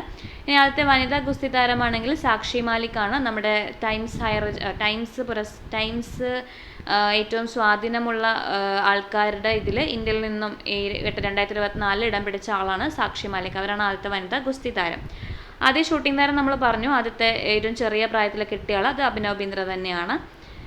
ഇനി ആദ്യത്തെ ഹോക്കി താരമാണെങ്കിൽ ധൻരാജ് പിള്ളയാണ് കേട്ടോ, ആദ്യത്തെ ഹോക്കി താരം ധൻരാജ് പിള്ളയും. ആദ്യത്തെ വനിതാ ഹോക്കി താരമാണെങ്കിൽ അത് റാണി രാംപാലാണ്, 2020 റാണി രാംപാലിന് കിട്ടിയത്. ഓക്കെ, ഇനി ഏറ്റവും കൂടുതൽ പേർക്ക് ഖേൽരത്ന പുരസ്കാരം കിട്ടിയ കായിക ഇനം ചോദിച്ചാൽ അത് ഷൂട്ടിംഗ് ആണ് കേട്ടോ. ഏറ്റവും കൂടുതൽ പേർക്ക് ഖേൽരത്ന കിട്ടിയ കായിക ഇനമാണ് ഷൂട്ടിങ്ങും. അതുപോലെ ഖേൽരത്ന നേടിയ ആദ്യത്തെ ടെന്നീസ് താരം കൂടെ നോക്കിക്കോ, അത് ലിയാണ്ടർ പയസ് ആണ്. ആദ്യത്തെ ടെന്നീസ് താരമാണ് ലിയാണ്ടർ പയസ്. ഓക്കെ, അപ്പോൾ അടുത്ത ക്വസ്റ്റിനോട്ട് പോവാം. ഗോവിന്ദൻകുട്ടി എന്ന കഥാപാത്രം MT വാസുദേവൻ നായരുടെ ഏത് കൃതിയുമായി ബന്ധപ്പെട്ടതാണ്? ഗോവിന്ദൻകുട്ടി എന്ന കഥാപാത്രം MT വാസുദേവൻ നായരുടെ ഏത് കൃതിയാണെന്നാണ് ചോദിച്ചിരിക്കുന്നത്. അതേതാണ്? അസുരവിത്താണ് കേട്ടോ. അസുരവിത്തിലെ കഥാപാത്രമാണ് ഗോവിന്ദൻകുട്ടി, അസുരവിത്ത്. ഓക്കെ, അപ്പം നമുക്ക് കുറച്ച് കഥാപാത്രങ്ങൾ നോക്കാം. കോക്കാഞ്ചിറ മറിയം, കുട്ടിപ്പാപ്പൻ, ഇതൊക്കെ ഏതിലാണ്? കോക്കാഞ്ചിറ മറിയം, കുട്ടിപ്പാപ്പൻ എന്നൊക്കെ പറയുന്നത് ആലാഹയുടെ പെൺമക്കളിലെ കഥാപാത്രമാണ് കേട്ടോ. കോക്കാഞ്ചിറ മറിയം, അതുപോലെ തന്നെ കുട്ടിപ്പാപ്പൻ ആണെങ്കിൽ ആലാഹയുടെ പെൺമക്കളാണ്. ശിവാനി ഏതിലെയാണെന്ന് ചോദിച്ചാലോ, ശിവാനി അത് ഗുരുസാഗരത്തിലാണ്. ശിവാനി ഗുരുസാഗരമാണ്. കുന്ദൻ ആണെങ്കിലോ, കുന്ദൻ മരുഭൂമികൾ ഉണ്ടാകുന്നത് അതാണ്, അതിലാണ് കേട്ടോ. മരുഭൂമികൾ ഉണ്ടാകുന്നതിലാണ് കുന്ദൻ. ഇനി ജിതേന്ദ്രൻ ഏതിലാണെന്ന് ചോദിച്ചാൽ മനുഷ്യനൊരു ആമുഖത്തിലെയാണ് ജിതേന്ദ്രൻ. പുയിലിയൻ ഏതിലാണ്? പുയിലിയൻ പരിണാമത്തിലാണ് കേട്ടോ. പുയിലിയൻ പരിണാമമാണ്. ചെല്ലപ്പനാണെങ്കിൽ അനുഭവങ്ങൾ പാളിച്ചകളിലാണ് ചെല്ലപ്പൻ വരുന്നത്. ക്ലാസ്സി പേരാണെങ്കിൽ കയറിലോ ആണ്. ഇനി യോഹന്നാൻ, തോമ, റാഫേൽ ഇതൊക്കെയാണെങ്കിൽ ആയുസ്സിൻ്റെ പുസ്തകമാണ്. യോഹന്നാൻ, തോമ, അതുപോലെ റാഫേൽ ആണെങ്കിൽ ആയുസ്സിൻ്റെ പുസ്തകവും. കാർത്തി, മാമ്മൂട്ടിയൊക്കെ ആണെങ്കിൽ സൂഫി പറഞ്ഞ കഥയാണ്. കാർത്തി, മാമ്മൂട്ടിയൊക്കെ സൂഫി പറഞ്ഞ കഥയിലുള്ളവരാണ്. ഇനിയും നമ്മുടെ ഈയിടയ്ക്ക് മരിച്ചുപോയ കുറുമാട്ടി അല്ലെങ്കിൽ രാഗിണി എന്നൊക്കെ അറിയപ്പെടുന്ന കഥാപാത്രം ഏതിലെയാണെന്ന് ചോദിച്ചാലോ നെല്ലിലെയാണ് കേട്ടോ. കുറുമാട്ടി, രാഘവൻ പിള്ള, കോരൻ, മല്ലൻ അവരൊക്കെ എന്താണ്? അവരൊക്കെ നമ്മുടെ നെല്ലിലെ കഥാപാത്രങ്ങളാണ്. പിന്നെ മഞ്ഞിലെ കഥാപാത്രമാണ് ഏത്? വിമല, സിക്കന്ദർ അല്ലേ, വിമലയും ഒക്കെ ഇതിലാണ് മഞ്ഞിലെ കഥാപാത്രമാണ്. ഓക്കെ, അപ്പോൾ അടുത്ത ക്വസ്റ്റ്യൻ ആണ്, അയ്യങ്കാളി വള്ളംകളി ഏത് കായലിലാണ് നടക്കുന്നത്? അയ്യങ്കാളി വള്ളംകളി നടക്കുന്ന കായൽ ചോദിച്ചാൽ ഏതാണ്? വെള്ളയാണിക്കായലാണ് കേട്ടോ. അയ്യങ്കാളി വള്ളംകളി നടക്കുന്ന കായലാണ് വെള്ളയണിക്കായൽ. വെള്ളയണിക്കായലിലാണ് അയ്യങ്കാളി വള്ളംകളി നടക്കുന്നത്. അപ്പോൾ കേരളത്തിലെ ഏറ്റവും വലിയ വള്ളംകളി ചോദിച്ചാലോ അത് നെഹ്റു ട്രോഫി വള്ളംകളിയാണ് കേട്ടോ. കേരളത്തിലെ ഏറ്റവും വലിയ വള്ളംകളിയാണ് നെഹ്റു ട്രോഫി വള്ളംകളി. അത് പുന്നമടക്കായലിലാണ്. 2023 നടന്ന 69ാമത് നെഹ്റു ട്രോഫി വള്ളംകളിയിൽ കിരീടം നേടിയത് ചോദിച്ചാൽ അത് വിയ്യാപുരം ചുണ്ടനാണ്. 2023 69ാമത് നെഹ്റു ട്രോഫി വള്ളംകളിയായിരുന്നു. കിരീടം കിട്ടിയത് വിയ്യാപുരം ചുണ്ടനാണ്. ഇനി അതിൽ അവരുടെ ഒരു നമ്മുടെ പറയുന്നത് ക്ലബിൻ്റെ പേരും ചോദിക്കുക, അത് പള്ളാത്തുരുത്തി ബോട്ട് ക്ലബ്ബാണ് കേട്ടോ. പള്ളാത്തുരുത്തി ബോട്ട് ക്ലബിനാണ്. ബോട്ട് ചോദിച്ചാൽ അത് വിയ്യാപുരം ചുണ്ടനാണ്. ഇനി 69ാമത് നെഹ്റു ട്രോഫി വള്ളംകളീൻ്റെ ഭാഗ്യചിഹ്നമാണ് വള്ളം തുഴയുന്ന കുട്ടിയാന കേട്ടോ. വള്ളം തുഴയുന്ന കുട്ടിയാനയാണ്. കേരളത്തിൻ്റെ വള്ളംകളിയിൽ ഏറ്റവും ആദ്യം നടക്കുന്നത് ചോദിച്ചാൽ പമ്പയിലെ ചമ്പക്കുളം വള്ളംകളിയാണ്. അപ്പോൾ ചമ്പക്കുളം വള്ളംകളിയിൽ ഏറ്റവും ആദ്യം നടക്കുന്നത് പമ്പയിലാണ്. കുഞ്ഞാലി മരക്കാർ വള്ളംകളി നടക്കുന്ന നദിയാണെങ്കിൽ അത് ചാലിയാറുമാണ്. കുഞ്ഞാലി മരക്കാർ നടക്കുന്നത് ചാലിയാറിലാണ്. ശ്രീനാരായണ ഗുരു ട്രോഫി വള്ളംകളി നടക്കുന്നത് എവിടെയാണ്? ശ്രീനാരായണ ഗുരു ട്രോഫി അത് കന്നേറ്റിക്കായലാണ് കേട്ടോ. കരുനാഗപ്പള്ളിയിലെ കന്നേറ്റിക്കായലിലാണ് ശ്രീനാരായണ ഗുരു ട്രോഫി വള്ളംകളി നടക്കുന്നത്. ഇനി പ്രസിഡൻസ് ട്രോഫി വള്ളംകളി ആണെങ്കിൽ അത് അഷ്ടമുടി കായലിലാണ്. ചമ്പക്കുളം നമ്മൾ പമ്പ പറഞ്ഞു. നെഹ്റു ട്രോഫി ആണെങ്കിൽ പുന്നമടയാണ്. അയ്യങ്കാളി ആണെങ്കിൽ വെള്ളായണിക്കായലുമാണ്. പിന്നെ നമ്മുടെ ഏതാണ് മറ്റേ കുഞ്ഞാലി മരക്കാറാണെങ്കിൽ അത് ചാലിയാറിലുമാണ് നടക്കുന്നത്. ഓക്കെ, അടുത്ത ദിവസത്തിലോട്ട് പോകാം. ടോക്കിയോ പാരാ ഒളിമ്പിക്സിൽ മെഡലുകൾ നേടിയ ഇന്ത്യൻ വനിത ആരാണെന്ന്? ടോക്കിയോ പാരാ ഒളിമ്പിക്സിൽ മെഡലുകൾ നേടിയ ഇന്ത്യൻ വനിതയാണ് ആര്? ആവനി ലഖേരയാണ് കേട്ടോ. ഷൂട്ടിങ്ങുമായിട്ട് ബന്ധപ്പെട്ട ആളാണ്. ആവനി ലഖേരയ്ക്കാണ് കിട്ടിയത്. 2 മെഡലുകൾ കിട്ടിയിരുന്നു കേട്ടോ. ഒരു ഒളിമ്പിക്സിൽ തന്നെ 2 മെഡലുകൾ കിട്ടിയ ആൾ ചോദിച്ചാൽ അത് ആവനി ലഖേര തന്നെയാണ്. ടോക്കിയോ പാരാ ഒളിമ്പിക്സിൽ ഷൂട്ടിങ്ങിൽ 2 മെഡൽ നേടിയ പുരുഷ താരം ചോദിച്ചാൽ സിന്ധുരാജ് അദാനയാണ് കേട്ടോ. സിന്ധുരാജ് അദാന. ഇത് 2 മെഡലുകൾ തന്നെയല്ലേ. പുരുഷ താരമാണെങ്കിൽ സിന്ധുരാജ് അദാനയാണ്. ഷൂട്ടിംഗ് തന്നെയാണ്. ടോക്കിയോ പാരാ ഒളിമ്പിക്സിന്റെ ഉദ്ഘാടനത്തിൽ ഇന്ത്യൻ പതാക ഏന്തിയത് തേക്ക് ചന്ദാണ് കേട്ടോ. തേക്ക് ചന്ദ് പതാക ഏന്തിയതാരാണ് പാരാ ഒളിമ്പിക്സിൽ? അത് തേക്ക് ചന്ദാണ്. ടോക്കിയോ പാരാ ഒളിമ്പിക്സ് സമാപന ചടങ്ങിൽ ഇന്ത്യൻ പതാക ഏന്തിയത് ആവനി ലഖേരയാണ്. പാരാ ഒളിമ്പിക്സിൽ അമ്പെയ്ത്ത് വിഭാഗത്തിൽ മെഡൽ നേടിയ ആദ്യ ഇന്ത്യക്കാരൻ ചോദിച്ചാൽ ഹർവീന്ദർ സിംഗ് ആണ്. വെങ്കല മെഡലായിരുന്നു. ഇനി മെഡൽ പട്ടികയിൽ പാരാ ഒളിമ്പിക്സിൽ ഇന്ത്യയുടെ സ്ഥാനം 24ആണ്. പാരാ ഒളിമ്പിക്സിൽ ഇന്ത്യയുടെ സ്ഥാനം 24ഉം ഒളിമ്പിക്സിൽ ഇന്ത്യയുടെ സ്ഥാനം 48ഉമാണ്. ഇനി മെഡൽ പട്ടികയിൽ ഒന്നാമത് പാരാ ഒളിമ്പിക്സിൽ മെഡൽ പട്ടികയിൽ ഒന്നാമത് ഏതാണ്? ചൈനയാണ് കേട്ടോ. ചൈനയാണ്. മെഡൽ പട്ടികയിൽ രണ്ടാമതാണെങ്കിൽ അത് ബ്രിട്ടനുമാണ്. ചൈന ഫസ്റ്റും ബ്രിട്ടൻ സെക്കൻഡ് ബ്രിട്ടനുമാണ്. ഓക്കെ. അതുപോലെ നമ്മുടെ ഇന്ത്യയുടെ സ്ഥാനം 24ആണ്. ഇനി 2020 ടോക്കിയോ ഒളിമ്പിക്സിൽ ഇന്ത്യ നേടിയ മെഡലുകൾ. 2020 ടോക്കിയോ പാരാ ഒളിമ്പിക്സിൽ കേട്ടോ. ടോക്കിയോ പാരാ ഒളിമ്പിക്സിൽ ഇന്ത്യ നേടിയ മെഡലുകൾ എന്ന് പറയുന്നത് 5 ഗോൾഡ് ഉണ്ട്, 8 വെള്ളിയുണ്ട്, 6 വെങ്കലമുണ്ട്. അങ്ങനെ ടോട്ടൽ എത്രയാണ്? 19 മെഡലുകൾ കിട്ടി കേട്ടോ. പാരാ ഒളിമ്പിക്സിൽ 19 മെഡലുകളാണ്. 5 ഗോൾഡും 8 സിൽവറും 6 ബ്രോൺസും. ഇനി നമ്മുടെ ഒളിമ്പിക്സിലാണെങ്കിലും അത് 7 മെഡലുകളായിരുന്നു കിട്ടിയത്. ഒളിമ്പിക്സിൽ കിട്ടിയ മെഡലുകൾ 7 മെഡലാണ്. 1 ഗോൾഡേ കിട്ടിയിരുന്നുള്ളത് നമ്മുടെ നീരജ് ചോപ്രയ്ക്കായിരുന്നു. 1 ഗോൾഡും കിട്ടി, 2 സിൽവറും കിട്ടി, പിന്നെ എത്രയാണ്? 4 ബ്രോൺസും കിട്ടി. ഇനി അടുത്ത ക്വസ്റ്റ്യൻ ആണ് 2020 എഴുത്തച്ഛൻ പുരസ്കാര ജേതാവ് ആരാണെന്ന്. 2020 എഴുത്തച്ഛൻ പുരസ്കാര ജേതാവാണ് ആര്? ഇതിൽ പി സച്ചിദാനന്ദൻ, പോൾ സക്രിയ, എം മുകുന്ദൻ, ശൂരനാട് കുഞ്ഞൻപിള്ള. അതിൽ ഒരു കാര്യമുണ്ട് കേട്ടോ. 2021 എഴുത്തച്ഛൻ പുരസ്കാരമാണ്. 20 ആയിരിക്കത്തില്ല, 21 കാരണം 20 എനിക്ക് തോന്നുന്നു കൊറോണ കാരണം കൊടുക്കാണ്ട് പോയോ, അങ്ങനെ എന്തോ ഉണ്ടെന്ന് തോന്നുന്നു. 21 ക്വസ്റ്റ്യൻ ആവാനാണ് ചാൻസ്. 21 ആർക്ക് കിട്ടിയത്? അത് പി വത്സലയാണ് കേട്ടോ. 21 എഴുത്തച്ഛൻ പുരസ്കാരം കിട്ടിയത് പി വത്സലയ്ക്കാണ്. ഇനിയും പി വത്സല അന്തരിച്ച ദിവസം ചോദിച്ചാൽ അന്തരിച്ച എന്നാണ്? 2023 നവംബർ 21 കേട്ടോ. പി വത്സല അന്തരിച്ചത് 2023 നവംബർ 21. എന്നാൽ 2023 നവംബർ 23 അന്തരിച്ച ഒരാളുണ്ട്. ആരാണത്? അത് ഫാത്തിമ ബീവിയാണ് കേട്ടോ. 21 പി വത്സല അന്തരിച്ചത്. പി വത്സലയുടെ ഇപ്പോൾ അവസാനമായിട്ട് ഇറങ്ങിയ നോവൽ ഏതാ? അതാണ് ചന്ദ്രലേഖ കേട്ടോ.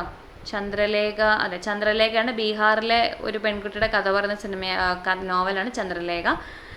ഇനിയും നമ്മുടെ പി വത്സലയുടെ ആത്മകഥ ചോദിച്ചാലോ? ആത്മകഥയാണ് കിളിക്കാലം. ആത്മകഥ പി വൈക്കും ആണ്. അത് കിളിക്കാലമാണ്. ഓക്കെ. ഇനി അടുത്തത് മാനിൻ്റെ പൂർണ്ണ രൂപം എന്താണെന്നാണ് ക്വസ്റ്റ്യൻ. മാനിൻ്റെ പൂർണ്ണരൂപം. അതിന് മുന്നേ 2022 എഴുത്തച്ഛൻ പുരസ്കാരം കിട്ടിയത് ആർക്കാ? 2022 എഴുത്തച്ഛൻ പുരസ്കാരം അത് സേതുവിനാണ് കേട്ടോ. 2022 സേതുവിനാണ്. സേതുവിൻ്റെ കുറച്ച് കൃതികൾ നോക്കാം.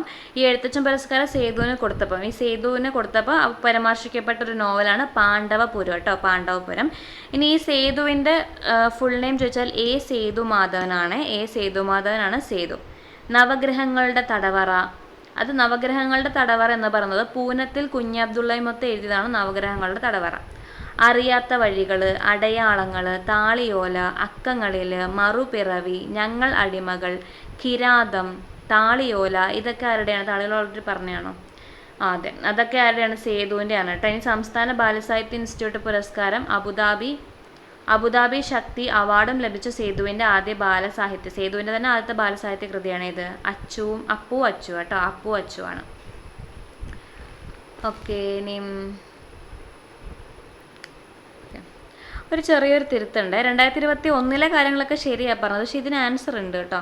2020 എഴുത്തച്ഛൻ പുരസ്കാര ജേതാവ് പോൾ സക്രിയാണ്. 2021 എഴുത്തച്ഛൻ പുരസ്കാര ജേതാവ് ഉണ്ട് ഇതിൽ കേട്ടോ. പോൾ സക്രിയാണ് കേട്ടോ. പോൾ സക്രയ്ക്കാണ് 2020 എഴുത്തച്ഛൻ പുരസ്കാരം കിട്ടിയത്. ഇനി 2023 എഴുത്തച്ഛൻ പുരസ്കാരം കിട്ടിയതാണ് ആർക്ക്? അത് എസ്.കെ. വസന്തനാണ്. 2023 എസ്.കെ. വസന്തനാണ്. ഇനി നമ്മുടെ എഴുത്തച്ഛൻ പുരസ്കാരത്തിന് തുക പറഞ്ഞാൽ എത്ര തുകയാണ്? അത് 5 ലക്ഷം രൂപയാണ്. എഴുത്തച്ഛൻ പുരസ്കാരം 5 ലക്ഷം രൂപയാണ്. 2020 പോൾ സക്രയ്ക്കുണ്ട്, 2021 നമ്മുടെ പി വത്സലയും, 2022 സേതുവും, 2023 എസ്.കെ. വസന്തനുമാണ്. ഇനി കേരള സാംസ്കാരിക ചരിത്ര നിഘണ്ടു ഇതാരുടെയാണ്? കേരള സാംസ്കാരിക ചരിത്ര നിഘണ്ടു നമ്മുടെ SK വസന്തൻ്റെ ആണ് കേട്ടോ. കേരള സാംസ്കാരിക ചരിത്ര നിഘണ്ടു. നമ്മൾ നടന്ന വഴികൾ, പടിഞ്ഞാറൻ കാവ്യമീമാംസ, കാൽപ്പാടുകൾ, പിന്നെന്താ കാലം സാക്ഷിയുണ്ട്, എൻ്റെ ഗ്രാമം എൻ്റെ ജനത, അതുപോലെ അരക്കില്ലം നമ്മുടെ P. വത്സലയ്ക്കും ഉണ്ട്. അതുപോലെ തന്നെ SK വസന്തനും എഴുതിയ കൃതിയാണ് അരക്കില്ലം. ഇനിയും ചെറുശ്ശേരി പ്രണാമം എന്നുള്ളത് ആരുടെ തന്നെയാണ്? നമ്മുടെ SK വസന്തൻ്റെയാണ്. ചെറുശ്ശേരി പ്രണാമം എന്നുള്ളത്. ഓക്കെ, ഇതൊക്കെയാണ് SK വസന്തൻ്റെ പ്രധാനപ്പെട്ട കൃതികൾ കേട്ടോ. ഇനി അടുത്ത ക്വസ്റ്റ്യൻ ആണ് മാനിൻ്റെ പൂർണ്ണരൂപം എന്താണെന്ന്. മാനിൻ്റെ പൂർണ്ണരൂപമാണ് എന്ത്? മെട്രോപൊളിറ്റൻ ഏരിയ നെറ്റ്വർക്ക് കേട്ടോ. മെട്രോപൊളിറ്റൻ ഏരിയ നെറ്റ്വർക്ക് എന്നാണ് മാനിൻ്റെ പൂർണ്ണരൂപം. അപ്പോൾ പാനിൻ്റെ പൂർണ്ണരൂപമാണെങ്കിലോ പാന്, അതാണ് പേഴ്സണൽ ഏരിയ നെറ്റ്വർക്കാണ് പാൻ. നമുക്ക് അടുത്ത ക്വസ്റ്റ്യനിലോട്ട് പോവാം. മോസില്ല ഫയർഫോക്സ് എന്തിനുദാഹരണമാണ്? Browser, search engine, social media, website. Mozilla Firefox ആണെങ്കിൽ എന്താണൊരു ബ്രൗസറാണ് കേട്ടോ. മോസില്ല ഫയർഫോക്സ് ഒരു ബ്രൗസറാണ്. അതേപോലെ നമ്മുടെ മൈക്രോസോഫ്റ്റിൻ്റെ ഇപ്പോഴത്തെ ഡീഫോൾട്ട് ബ്രൗസർ ഏതാണ്? അത് എഡ്ജ് ആണ് കേട്ടോ. മൈക്രോസോഫ്റ്റിൻ്റെ ഇപ്പോഴത്തെ ഡീഫോൾട്ട് ബ്രൗസറിൻ്റെ പേര് ചോദിച്ചാൽ അത് എഡ്ജ്. ഇനി മറ്റ് വെബ് ബ്രൗസറുകളാണ് ഇൻ്റർനെറ്റ് എക്സ്പ്ലോറർ ഉണ്ട്, ഒപ്പേറ ഉണ്ട്, ഗൂഗിൾ ക്രോം ഉണ്ട്, സഫാരി ഉണ്ട്, അതുപോലെ എപ്പിക് ഉണ്ട്. എപ്പിക്, ക്രോം, ഗൂഗിൾ ക്രോം പറഞ്ഞു, ഒപ്പേറ, സഫാരി ഒക്കെയാണ് മറ്റ് നമ്മുടെ മറ്റ് ബ്രൗസറുകളാണ് ഇതൊക്കെ. ഓക്കെ, അപ്പോൾ അടുത്ത ക്വസ്റ്റ്യനിലോട്ട് പോവാം. ഇന്ത്യൻ മഹാസമുദ്ര മേഖലയിൽ നാവിഗേഷൻ ആവശ്യങ്ങൾക്കായി ISRO തദ്ദേശീയമായി വികസിപ്പിച്ചെടുത്ത സിസ്റ്റം ഇവയിൽ ഏതാണെന്ന്. ഇന്ത്യൻ മഹാസമുദ്ര മേഖലയിൽ നാവിഗേഷൻ ആവശ്യങ്ങൾക്കായിട്ട് ISRO വികസിപ്പിച്ചാണ് ഏത്? IRNSS ആണ് കേട്ടോ. IRNSS ആണ്. IRNSSൻ്റെ പൂർണ്ണ രൂപം ചോദിച്ചു കഴിഞ്ഞാൽ Indian regional navigation data satellite system എന്നാണ്. Indian regional navigation satellite system കേട്ടോ. ഡേറ്റ ഇല്ല, satellite system. Indian regional navigation satellite സിസ്റ്റമാണ്. IRNS സീരീസ് ആദ്യ ഉപഗ്രഹത്തിൻ്റെ വിക്ഷേപണം നടന്ന തീയതി 2013 ജൂലൈ 1 ആദ്യ വിക്ഷേപണം 2013 ജൂലൈ 1 തദ്ദേശീയമായി വികസിപ്പിച്ച ഗതി നിർണയ സംവിധാനമായ IRNSS നാവിക് എന്ന പേരിലും അറിയപ്പെടുന്നുണ്ട് കേട്ടോ. IRNSSന് എന്തോ അറിയപ്പെടുന്നുണ്ട്? നാവിക് എന്ന പേരിലും അറിയപ്പെടുന്നുണ്ട്. 2013 വിക്ഷേപിച്ചത്. ഓക്കെ, ഇനി അടുത്ത ക്വസ്റ്റ്യൻ ആണ്. താഴെ പറയുന്നവയിൽ വോളറ്റൈൽ മെമ്മറി ഏതാണെന്നാണ് ചോദിച്ചിരിക്കുന്നത്. വോളറ്റൈൽ മെമ്മറി അത് RAM ആണ് കേട്ടോ. വോളറ്റൈൽ മെമ്മറി ഏതാണെന്ന് ചോദിച്ചാൽ അത് RAM ആണ്. അതായത് ടെമ്പററി മെമ്മറി, പെട്ടെന്ന് നമ്മുടെ കമ്പ്യൂട്ടർ ഓഫായി കഴിഞ്ഞാൽ മാഞ്ഞു പോകുന്ന മെമ്മറിയാണ് RAM. കമ്പ്യൂട്ടർ ഓഫാക്കിയാലും അങ്ങനെ മാഞ്ഞു പോവാതെ കിടക്കുന്ന മെമ്മറി ചോദിച്ചത് ROM ആണ്. നോൺ വോളറ്റൈൽ മെമ്മറി ചോദിച്ചാൽ ROM ആണ്. റാമിൻ്റെ ഫുൾ ഫോം റാൻഡം ആക്സസ് മെമ്മറിയും റോമിൻ്റെ ഫുൾ ഫോം ആണെങ്കിൽ റീഡ് ഓൺലി മെമ്മറിയാണ്. കമ്പ്യൂട്ടർ ബൂട്ട് ചെയ്യുമ്പോഴൊക്കെ ഏതാ RAM ആണോ ROM ആണോ അതിൽ വർക്കാവുന്നതെന്ന് ചോദിച്ചത് ROM ആണ് കേട്ടോ. കമ്പ്യൂട്ടർ ബൂട്ടിംഗ് ടൈമിൽ വർക്കാവുന്നത് ROM ആണ്. ഇനി ഇൻപുട്ട് വഴി കമ്പ്യൂട്ടറിൽ എത്തുന്ന വിവരങ്ങൾ താൽക്കാലികമായി സൂക്ഷിച്ചു വെക്കുന്ന മെമ്മറി ആണെങ്കിലോ, ഇൻപുട്ട് വഴി കിട്ടുന്ന മെമ്മറികൾ ഇപ്പം നമ്മൾ വർക്ക് ചെയ്യുന്ന ഓപ്പറേറ്റിംഗ് സിസ്റ്റം, ഇപ്പം ഓപ്പൺ ആയിട്ടുള്ള ആപ്ലിക്കേഷൻ സോഫ്റ്റ്വെയറുകൾ, അപ്പോൾ ഇങ്ങനെയുള്ള കാര്യങ്ങളൊക്കെ സ്റ്റോർ ചെയ്യുന്നതാണ് റാമിൽ കേട്ടോ. റാമിലാണ് സ്റ്റോർ ചെയ്യുന്നത്. ഇനി മൈക്രോ പ്രോസസ്സറിന് ഡേറ്റ സംഭരിക്കാനും തിരിച്ചയക്കാനും സാധിക്കുന്ന തരം മെമ്മറിനാണ് നമ്മൾ റാം എന്ന് വിളിക്കുന്നത്. മൈക്രോ പ്രോസസ്സറിന് ഡേറ്റ സംഭരിക്കാനും പറ്റും, തിരിച്ചെടുക്കാനും പറ്റും. റാം കണ്ടുപിടിച്ചത് റോബർട്ട് ഡെന്നാർഡ് ആണ് കേട്ടോ. റാം കണ്ടുപിടിച്ച ആരാണ്? റോബർട്ട് ഡെന്നാർഡ് ആണ് കണ്ടുപിടിച്ചത്. ഇനി ബാഹ്യമായ സോഫ്റ്റ്വെയറുകൾ പ്രവർത്തിക്കുന്നതിനും ഒരേ സമയം പ്രവർത്തിക്കുന്ന വിവിധ പ്രോഗ്രാമുകളിലേക്ക് ഇഷ്ടാനുസരണം മാറാനും കമ്പ്യൂട്ടറിനെ പ്രാപ്തമാക്കുന്ന സംവരണ ശേഷിയാണ് നമ്മൾ വെർച്വൽ മെമ്മറി എന്ന് വിളിക്കുന്നത്. ഒരു കമ്പ്യൂട്ടർ പ്രവർത്തിച്ചുകൊണ്ടിരിക്കുമ്പോൾ അതിലെ റാമിൽ ഉണ്ടായിരിക്കേണ്ട കാര്യങ്ങളാണ് ഓപ്പറേറ്റിംഗ് സിസ്റ്റം, നിലവിൽ ഉപയോഗിച്ചുകൊണ്ടിരിക്കുന്ന ആപ്ലിക്കേഷൻ സോഫ്റ്റ്വെയർ, പ്രോസസ്സ് ചെയ്തുകൊണ്ടിരിക്കുന്ന ഡേറ്റ കേട്ടോ. അപ്പോൾ ഈ 3 കാര്യങ്ങളാണ് റാമിൽ ഉണ്ടായിരിക്കേണ്ടത്. ഇനി അടുത്ത ക്വസ്റ്റ്യൻ ആണ്. മുഖ്യ വിവരാവകാശ കമ്മീഷണറെയും മറ്റ് കേന്ദ്ര വിവരാവകാശ കമ്മീഷണറെയും തിരഞ്ഞെടുക്കുവാനുള്ള കമ്മിറ്റിയിലെ അംഗമല്ലാത്തത് ആരാണെന്ന്. അതാരാണ്? നമ്മുടെ ഇന്ത്യൻ പ്രധാനമന്ത്രിയുണ്ട്, ലോകസഭയുടെ പ്രതിപക്ഷ നേതാവുണ്ട്, സുപ്രീം കോടതി ചീഫ് ജസ്റ്റിസ് ഇല്ല കേട്ടോ. സുപ്രീം കോടതി ചീഫ് ജസ്റ്റിസ് ഇല്ലാത്തത് നമ്മുടെ പ്രധാനമന്ത്രിയുണ്ട്, ലോക്സഭ പ്രതിപക്ഷ നേതാവുണ്ട്, അതുപോലെ പ്രധാനമന്ത്രി നിയമിക്കുന്ന കേന്ദ്ര ക്യാബിനറ്റ് മന്ത്രി. ഈ 3 പേരാണ് വിവരാവകാശ കമ്മീഷണറെ നിയമിക്കാനുള്ള ആ ഒരു സെലക്ടിംഗ് കമ്മിറ്റിയിൽ ഉള്ളവർ കേട്ടോ. വിവരാവകാശ കമ്മീഷന്റെ അധികാരങ്ങളെയും പ്രവർത്തനങ്ങളെയും കുറിച്ച് പറയുന്ന വിവരാവകാശ നിയമത്തിലെ സെക്ഷനാണ് 18. വിവരാവകാശ നിയമപ്രകാരം അപേക്ഷ സമർപ്പിക്കേണ്ട തീയതിനെ പറ്റി പറയുന്ന സെക്ഷൻ അത് 6-ലാണ് കേട്ടോ. അപേക്ഷയുമായിട്ട് ബന്ധപ്പെട്ടാണ്. കേന്ദ്ര വിവരാവകാശ കമ്മീഷൻ റിപ്പോർട്ട് സമർപ്പിക്കുന്നത് ആർക്കാന്ന് ചോദിച്ചാൽ അത് കേന്ദ്ര ഗവൺമെന്റിനാണ്. ഇനി സുപ്രീം കോടതി ചീഫ് ജസ്റ്റിസ് ഓഫീസ് വിവരാവകാശ നിയമത്തിന്റെ പരിധിയിൽ വരുമെന്ന് ഏത് വർഷമാണ് വിധി വന്നതെന്ന് ചോദിച്ചാൽ 2019 കേട്ടോ. സുപ്രീം കോടതി ചീഫ് ജസ്റ്റിസ് ഓഫീസ് വിവരാവകാശത്തിന്റെ പരിധിയിൽ വരുമെന്ന് 2019 വിധിയാണ്. അത് സുപ്രീം കോടതി public information officer versus Subhash Chandra Agarwal കേസാണ് കേട്ടോ. ആ കേസ് നോക്കിക്കോ.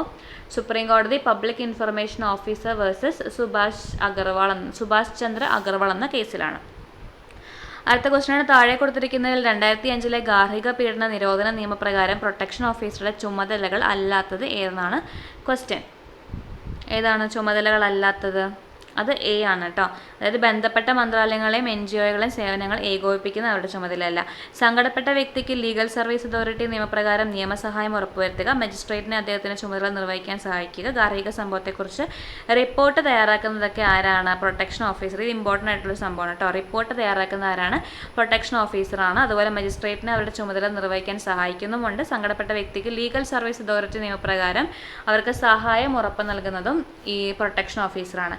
ഇനി ഗാർഹിക പീഡന നിരോധന നിയമം ഏത് വർഷമാണ്? ആക്ട് ഏത് വർഷമാണ്? 2005 ആണ്. നിലവിൽ വന്നതാണെങ്കിലോ 2006 ഒക്ടോബർ 26-നാണ്. ഇനി ഗാർഹിക പീഡന നിരോധന നിയമം അനുസരിച്ച് കോടതിയിൽ അപ്പീൽ നൽകാനുള്ള സമയപരിധി ഇത് 30 ദിവസമാണ് കേട്ടോ. കോടതിയിൽ അപ്പീൽ നൽകാനുള്ള സമയപരിധി ചോദിച്ചാൽ അത് 30 ദിവസമാണ്. ഇനി അടുത്ത ക്വസ്റ്റ്യൻ ആണ് കേന്ദ്ര മനുഷ്യാവകാശ കമ്മീഷൻ ചെയർമാൻ്റെ കാലാവധി എത്രയാണെന്ന്. കേന്ദ്ര മനുഷ്യാവകാശ കമ്മീഷൻ ചെയർമാൻ്റെ കാലാവധിയാണ് എത്ര? ഇതിൽ ആൻസർ ഇല്ല കേട്ടോ. ഇതിൽ ആൻസർ ഇല്ലാത്തൊരു ക്വസ്റ്റ്യൻ ആണ്. അതായത് ഇപ്പോഴത്തെ കാലാവധി എത്രയാണ്? ഒന്നുകിൽ കേന്ദ്ര സർക്കാർ തീരുമാനിക്കും. പക്ഷെ നിലവിൽ കാലാവധി 3 വർഷം 70 വയസ്സാണ് കേട്ടോ. 3 വർഷം 70 വയസ്സാണ്. 2019 ഭേദഗതിക്ക് ശേഷമാണ് കേന്ദ്ര മനുഷ്യാവകാശ കമ്മീഷന്റെ കാലാവധി 3 വർഷം 70 വയസ്സാക്കിയത്.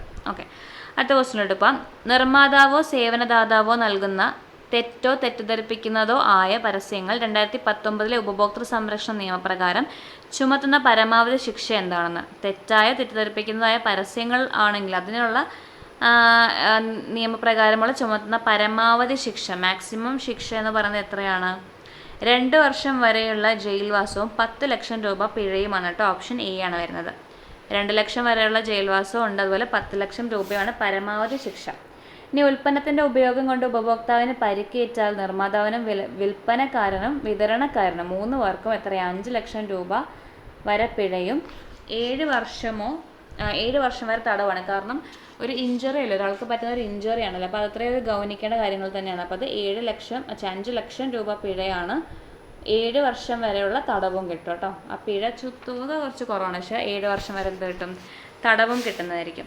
ഇനി ഉപഭോക്താവിൻ്റെ മരണവുമായി ബന്ധപ്പെട്ട കേസാണെങ്കിൽ കുറഞ്ഞത് 10 ലക്ഷം രൂപയിൽ കുറയാത്ത പിഴയും 7 വർഷം വരെ ജീവപര്യന്തം തടവുമായിരിക്കും. ഇനി ഐക്യരാഷ്ട്രസഭ ഉപഭോക്തൃ സംരക്ഷണം സംബന്ധിച്ച മാർഗരേഖ ഉൾക്കൊള്ളിക്കുന്ന പ്രമേയം ആദ്യമായി അംഗീകരിച്ച വർഷം എന്നാന്ന് ചോദിച്ചാൽ 1985-ലും. ഇനി ഇത് നിലവിൽ വന്നത് 1986 ഡിസംബർ 24-നാണ് കേട്ടോ. 85-ൽ UN അംഗീകരിച്ചു. അതായത് UN-ൻ്റെത് നമ്മുടെ ഇന്ത്യ അംഗീകരിച്ചു. 86-ലെ നിയമം ഡിസംബർ 24-ന് നിലവിൽ വരികയും ചെയ്തു.